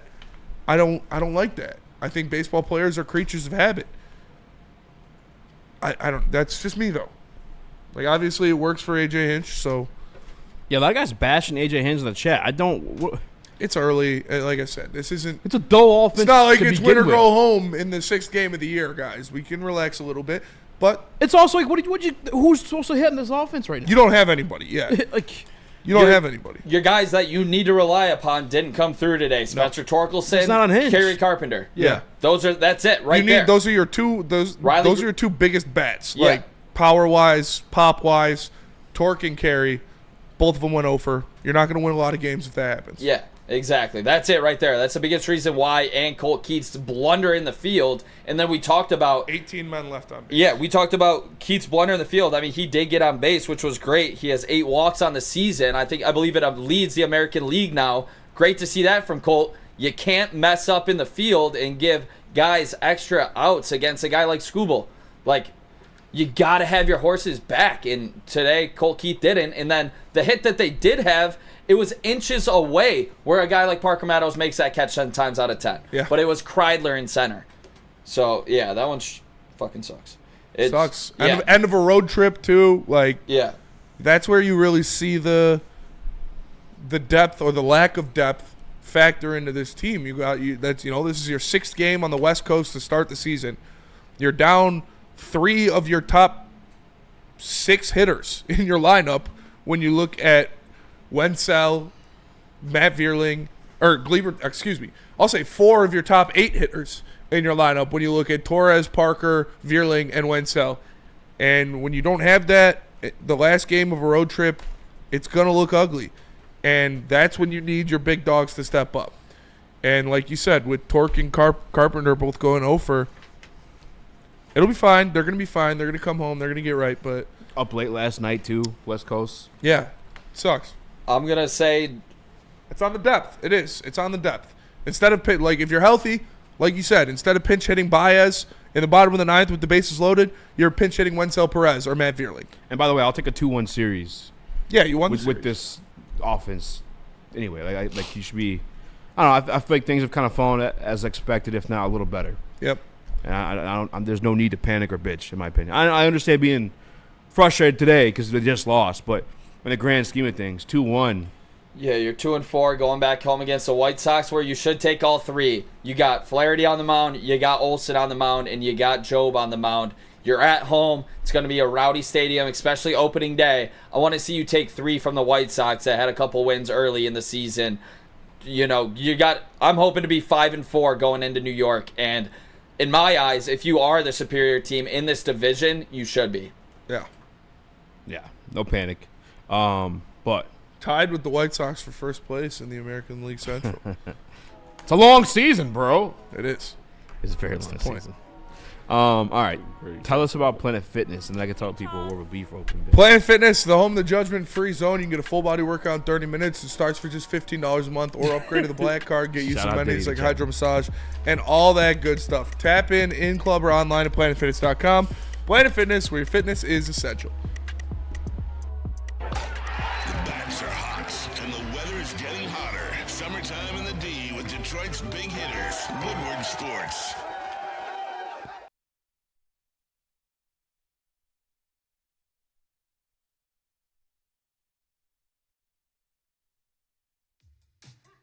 How do people feel about getting a Planet Fitness membership for $15 a month? How do they like working out in a clean and spacious gym that's filled with equipment for every workout? And how about free fitness training in the judgment-free zone that leaves them feeling energized all day long? Join Planet Fitness today with the free PF app online or in club and start getting that big fitness energy for $15 a month.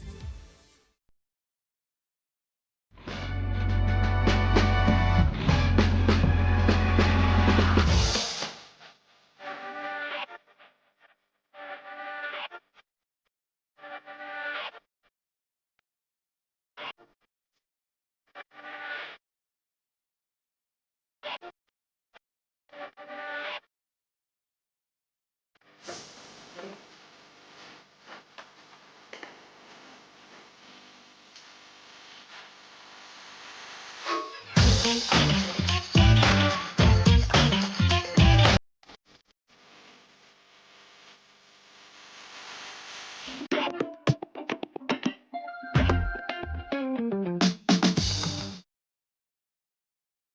into any Lady Jane's Haircuts for Men today. Open 7 days a week. Sit back, relax, and enjoy precision haircut, scalp massage, hot leather neck shave, and hot towel treatment from one of our talented stylists. Step up your game this season and take advantage of our $20 haircut special.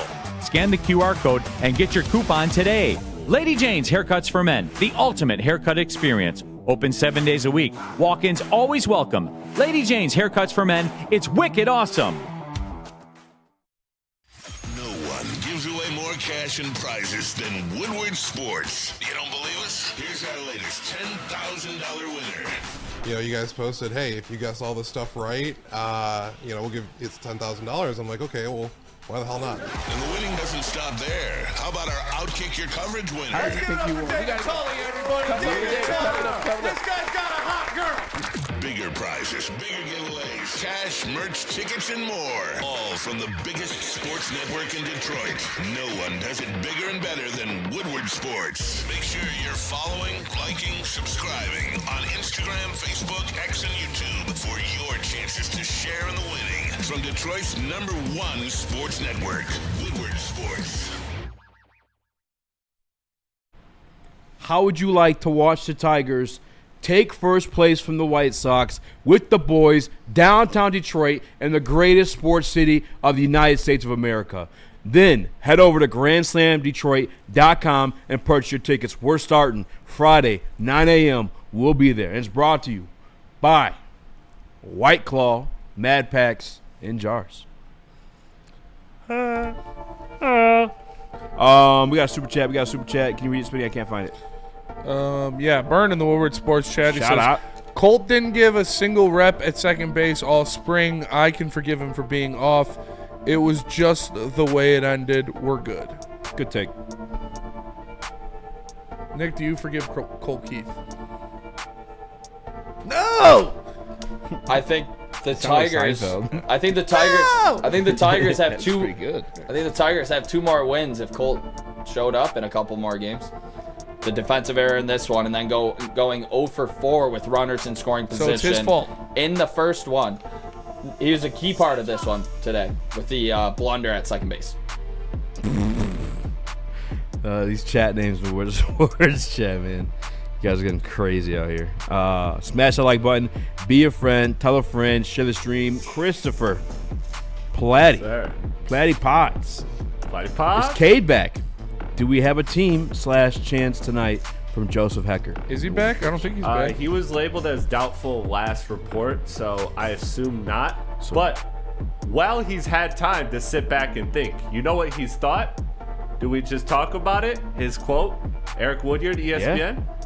He said he wants to be the best player in the world. Now, we all are very pro Cade here.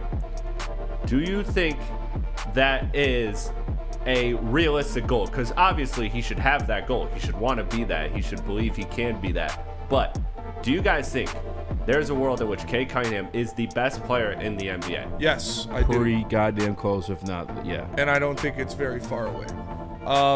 Kendrick Perkins just ranked him 5 on his MVP candidates so far this year, but shout out Big Perk. Yeah, I think Cade Cunningham has the ability to be the best player in the world, and I think Cade Cunningham at one point will be the best player in the world. I think Cade Cunningham will win an MVP for the Detroit Pistons. This guy, it's just insane what he can do on all 3 levels, the way he can impact the game. He's just continuing to get more and more comfortable in the role that he has. He's playing like a superstar. He's playing with confidence. We've seen the walk-off game winners. We see him go out there and out-duel guys that are supposed to be in the same class as him. When you look at face of the NBA, in Anthony Edwards, you go out there and you put on a performance like he did when they played the Timberwolves, and him and Ant were going back and forth, and you win that game.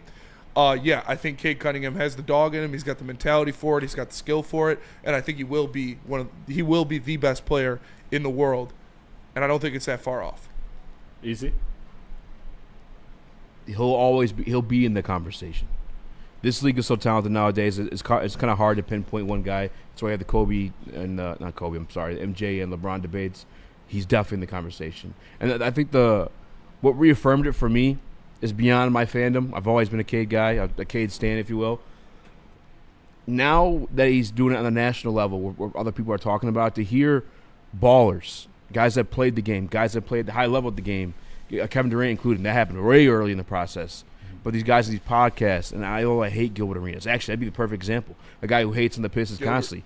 For him to say it, from Jeff Teague, like these guys saying it, it's hard to get compliments out of these guys. Like NBA is very much I'm the best, and Cade should have that mentality. But he definitely can force himself into the conversation. I think when all is said and done, this era of basketball, I don't know how old Jokic is off the top of my head, but it'd be him, Wemby, Luka, and Cade going forward, and Shea. Nick, where are you at with that? And Ant. Can he be the best player in the world? Yes. I think he has all the tools to, and I think a couple things separate him from a guy like Luka, and I think that's his defense and his leadership. And yeah, I think his defense and leadership prove to be different than a guy like Luka Doncic, and I think we're going to see that a lot in the playoffs, maybe compared to some years where Luka gets singled out and other teams try to, get Luka on their best players so they can, take advantage of him. Teams won't do that to Cade Cunningham. You can't do that. You can't do that to Cade Cunningham. I think he'll be maybe in the conversation for the best two-way player through and through. I could see it. I think he does lack some of the high-end athleticism to maybe get some of those calls where you see the stats get padded at the free throw line. But I think besides that, maybe the point total will never get that high because of that, because he lacks maybe the elite athleticism. But in everybody's eyes, I think when it comes down to winning basketball, I think he will be. No, I think all he has to do is prove his efficiency and stay healthy. What? All he has to do is improve his efficiency and stay healthy. Yeah, and that's where I want to go with it, is because Nick pointed out that the athleticism might be the missing part. Well, I mean, look at the people that we herald as the best players in the NBA right now. You look at Jokic, you look at Luka. Neither of them have been looked at as elite athletes. SGA even is an athlete, but he's not looked at as an upper tier caliber athlete. It's the skills, it's the knowledge, it's the IQ, the instincts, all the things that Kevin Durant, Draymond Green, all of these greats are highlighting about Cade Cunningham. And when I look at the flaws in his game, or just the areas to improve, it's getting to the free throw line. It's finishing at the rim. These are things that are very fixable. These are things that I think will happen, because I do think you're seeing Cade rise to prime time, make game-winning shots when you are nationally broadcasted, doing the things that big-time players do that then reflects and trickles down to the officiating. You're seeing him do that. You're seeing him also adding strength this season, and he will continue to add strength, and I think he will be at a point where he will be able to finish better at the rim. A lot of the flaws in his game are fixable. The turnovers, that's going to come with more reps, more game time reps, getting a better feel for the game and the flow. I just feel like Cade has all the tools in the world to be an MVP in this league, to be in the conversation for best player. He can put on that 9-month stretch where he is the best player, season to season, but I don't know if he'll ever be regarded as truly the best player, because there's always at the top, there's always that conversation. Yeah. But he absolutely has the tools and the capabilities because of his defensive upside, how complete his game already is, and I think he just Who's has the best player in the world right now? Jokic. I think it's still Jokic. I think it's still Jokic, because SGA is great. Who'd you know what? Jokic. He said I'd say. I'd say. Oh, I thought you said hot take. I thought you were going to say somebody Oh, else. dude. Hot take. It's I want to say this real quick. Jalen Brunson. And I'm going to say page to you, Chris. I don't know if he'll ever be regarded as the best player. I'm more confident in him winning a championship, and to me, that's more important. And I think he can deliver that. Yeah, absolutely. I absolutely think he is going to be top 5 in MVP ballots within the next year. Oh too. yeah, I Dude, think he's top 7, going top to 6 be right now. in MVP contention, and then the next step from that is just entering the arguably greatest player conversation. And like I said, the thing that works for him is the fact that he is two-way. You look at a lot of those guys in there, Jokic and Luka in particular, and their knocks are on the other end of the floor. What are Cade's knocks? It's turnovers. It's finishing at the rim. It's getting to the free throw line. So those are all fixable things. Those are a lot easier to fix. So, and I think Cade's more athletic than Jokic and Luka. So, like, you know, although he's not the elite athlete, he's more athletic than those two. Why? Because they're white? Those are sneaky athletes. Don't get me wrong. But no, I just think Cade does have the tools, and we'll see if he puts it together. Also, I wanted to point out in that article too. There's a great stat that I didn't know. So shout out to, I believe Eric Woodward was the one that wrote that article. Homie. He highlighted that in Second Spectrum, a great like advanced analytics stats. Cade leads the league in both assists to a 3-pointer made and to dunks with Beasley and Duren. So not only is he making passes, but he's making the passes that actually matter. Their assists, and I just thought that was a crazy stat, that he has assisted the most dunks and the most to one player. It makes sense. And it makes the most sense. threes. I feel like we're almost like a new rendition of Lob City, and then Beasley leading the league and catching shoot threes. So adds up. So shout out. Real quick, I do want to make one more shout out to 3 shout outs to Crandon Bats, to Diddy, and Broders Bulge on the Woodward Sports Chat today. Shout out. All-time account names. Yeah. Those are hilarious. But yeah, I think what matters most is Cade can deliver a championship, and I believe he can. I mean, we pulled up his stats compared to SGA, and we talk about it, you know, how similar they were. Dude, SGA was getting fouls and, you know, like all those things. He's also, what, 28? Yeah. I'm just like, Cade's what, 24? Not even. 23. Exactly. All those things Cade can fix. He can improve. Those are natural progressions. You can't get, you know, a lot better defensively or a lot more athletic or anything like that. But you can fix free throw percentage, getting to a free throw line, and those type of things. Spencer, where are you at? Yeah, I mean, that's the stuff that's going to get him there, and you have to take that step. He's at All-Star now, and I think he's a superstar, but to truly take that step from superstar to All-Star, that's a 3-4 point bump in scoring and some if he goes out there, he scores 27 points a game, 28 points a game, has 10 assists, 6 rebounds, like those are MVP numbers. If you're on a top 3 seed in the East and you go out there and do that, that's MVP numbers. So I think if you ever want to truly consider yourself the best player in the world, you have to win a championship. That's flat out. Like we saw Giannis did it, Jokic did it. Obviously, LeBron has done it multiple times. Everybody in the recent era that's the best player in the world has won a championship at some point. Dellavedova's done it. So, yeah, Dellavedova's done it. James Jones has done it. So, you need to go out there and win a championship. That's how you put the world on notice. Is there another flaw? I mentioned a few of them. I think we all have kind of gone through some. Is there anything else that we haven't mentioned, Spencer, that you're looking at for Cade to take that next step? We talked about the turnovers, getting to a foul line, finishing at the rim. Not anything else you can really think of.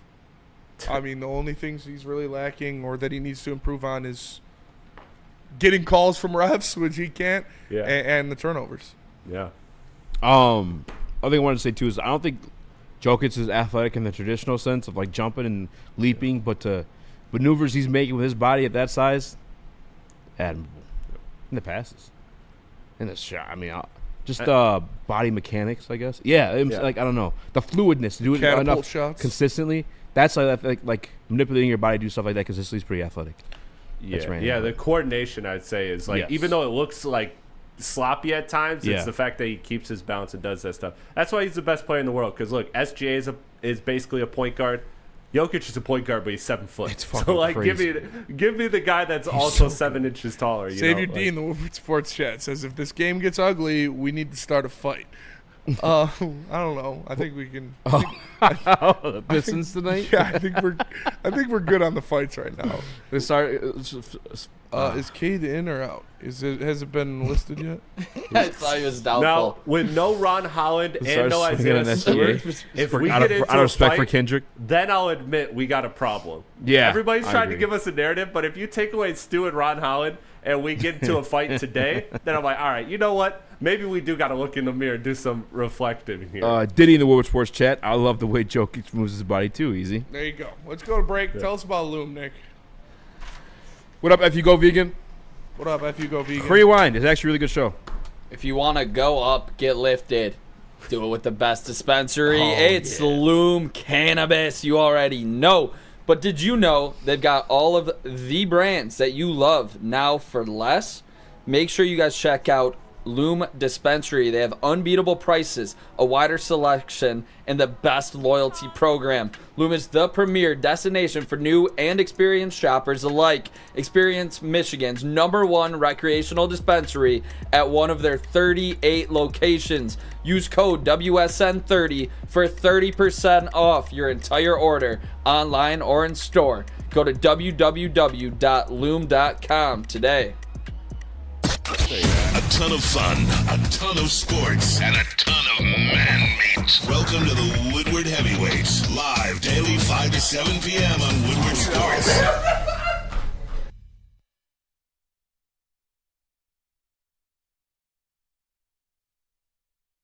Stop searching for a vehicle and start finding one.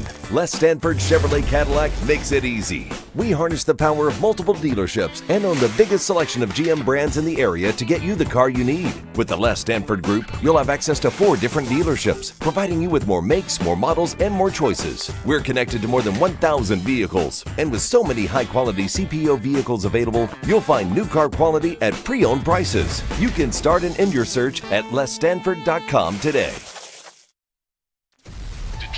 Has the best sports fans in the world. That's why they deserve the best sports coverage in the world. We are the Woodward Sports Network.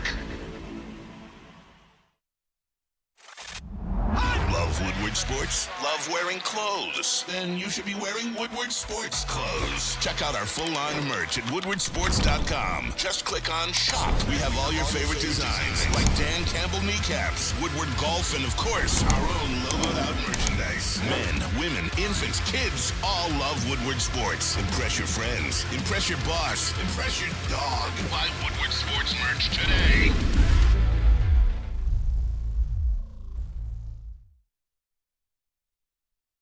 Stanford Buick GMC has great offers for everyone. Get a 2024 Envision Avenir for only $299 per month, or try out the 2025 Sierra Crew Cab Elevation for $229 per month.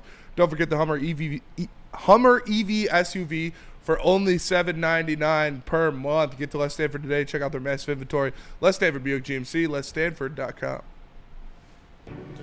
Buongiorno and welcome back to Woodward Heavyweights, live woodwardsports.com. Type in your questions because it's time for the mailbag, and not the way Diddy did the mailbag. There's a video titled on YouTube. I saw it. It's real. Yes. 48 Hours with Diddy. It sounds like a fucking horror film. Yeah. Justin Bieber On Justin Bieber's account. And they are kind of talking weird. Diddy's like, yeah, we're going to have a lot of fun. I got control over them for the next 2 days. I can't tell you what we're going to do. Yeah, you haven't seen that? I watched it yesterday.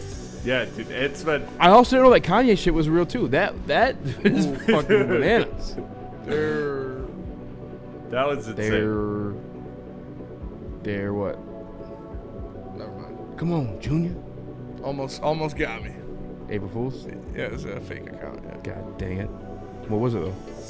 Not even going to bring it up. Okay. Mailbag. Who is your receiver pick this draft? In terms of like first round, if that was at 28, whoa, or something else. I like Kyle Williams. I really do. I think he probably goes second round. Breaking news? It's Adam 22 has announced that No Jumper is going broke after a former employee filed a lawsuit. He has now enacted company layoffs and plans to sell the current studio. Round of applause. The first comment under it is from this guy Duncan. He said, "At Lena the Plug, lock the fuck in, or your family needs you." Yeah, bro, all day. Gotta be. Yo, send me that. It creams in your mouth a little bit. This man made videos with his baby mom for nothing. He still ended up broke. Eat the clock up, baby. Oh man, that's funny. I mean, he's probably not broke. It's a business thing. It's probably a business publicity stunt. No, he's poor. Or publicity stunt. But I thought his studio was connected to a store. That comment's really funny, dude. Is the store going out of business then too? If he's selling the studio? Hopefully. Or is he selling the studio? You hate him, huh? Yeah, DJ Reed just tweeted. I just think sugar is the I just think enemy. it's corny how he took hip hop He's culture looking at and me, then he's he like, "This just fat became a motherfucker." porn star. Don't be him. Well, yeah. RIP. What were you saying, Chris? Dude, I'd be I was happy just- if Adam 22 is not doing podcasts anymore. That dude's a weirdo. Yeah, he's he's kind of just weird. I don't really partake. I mean, I did in COVID actually. That's why he was on the map for me. he Hey, tries. wasn't he X's manager before he passed? No, but I don't think so. But he was very early on X, Lil Uzi. Like he Pretty had sure a very good pulse on the underground scene. That's what propelled So him was to my hip-hop. boy Elijah. He doesn't get a fucking. Yeah. Dude, I swear to God, though, my boy Elijah was showing me X and Lil Uzi Vert and Trippie Redd and all that shit when they were on SoundCloud. He was like, dude, these guys are going to be cold. I was like, all right. That was actually Kalo was the one who was first putting me on to that. Gotta be honest, the worst era Shout of out rap. Kalo. Yeah. Fucking awful. Mumble rap? You're not a mumble rapper? Not a mumble rapper. I don't know, man. I think Worst X. era of I think X was gonna be one of the. I think X was a mumble rap. Yeah, Yeah, I wouldn't call him mumble rap. I mean, he's got some songs where he's mumble rapping. Yeah. He was like, he's a piece of shit for sure. I'll He's leave that out the way because I very don't talented respect guys that human hit women. But yeah, he was just talented. He's an artist. Flannel loves X. Yeah. Well, dude, it's crazy because his shit ranged from No, rap. he does. No, he does. His shit ranged We've from had that rap to conversation. like rock. Screamo. Yeah, And, yeah, it's punk. kinda crazy. going to- and then he merged them both with the fucking He did. look and at me And he did it successfully. and tastefully too. It wasn't like Yeah. what the kid from New York with the rainbow hair. Fucking, Takashi? I hated him. Is a boogie if he got the Yeah, stiffy stop fucking screaming, son. It He doesn't was- make you sound any cooler. Scum gang. Yeah. Fuck that guy. X was He going put out to hits. end that whole big three conversation. It's just them. Like him and Juice were gonna be that. Absolutely, they were gonna be absolute bona fide superstars. He was not X's manager. X wanted to be, but didn't materialize. Yeah. But no, I just didn't like how Adam 22 like obviously like started with hip hop and then used that and just became a porn star and then only dabbled back into hip hop. He's when a it was, porn like, star, too. Fake clout and Yeah, everything. he's actually like Yeah. living a life. Yeah. I mean, that sounds like I could propel myself to be a porn star through. No, did. but Spencer, He would like- literally his setup was he and his wife would interview porn stars, and then they'd fuck them after. Yeah. So they'd get the money on the YouTube for the interview, and then money on the OF while fucking hot ass porn stars. But that's not how too I- bad of a yeah. racket. Your girl Sky Bree, I'm pretty sure was No on. way. Yeah. Yeah, that's how she broke. I think he like No, she he smacked broke before. like a few. Sky porn Bree stars. is like She one did of a Jake Paul, I think. She's one of the hottest women I've ever seen. She is a And she's natural. a 12 out of 10. Honestly, like a 20 out of 10. Yeah. That bitch is bad. Insanely bad, like, dude. Yeah. Oh my god. Like here, everything. Everything. Here, everything. I'm pretty sure she got an ass too. She got a little ass Yeah. too. She is, and she a Talented. freak. And Sky Bree's super hot. Well, that'll do it for us today. Appreciate you tapping in. Make sure you smash that like button. For Eazy, for Nick, for Chris, the ultimate Adam 22 fan. I am Spencer Raxter. We are the Woodward Heavyweights. We'll catch you guys later. Peace.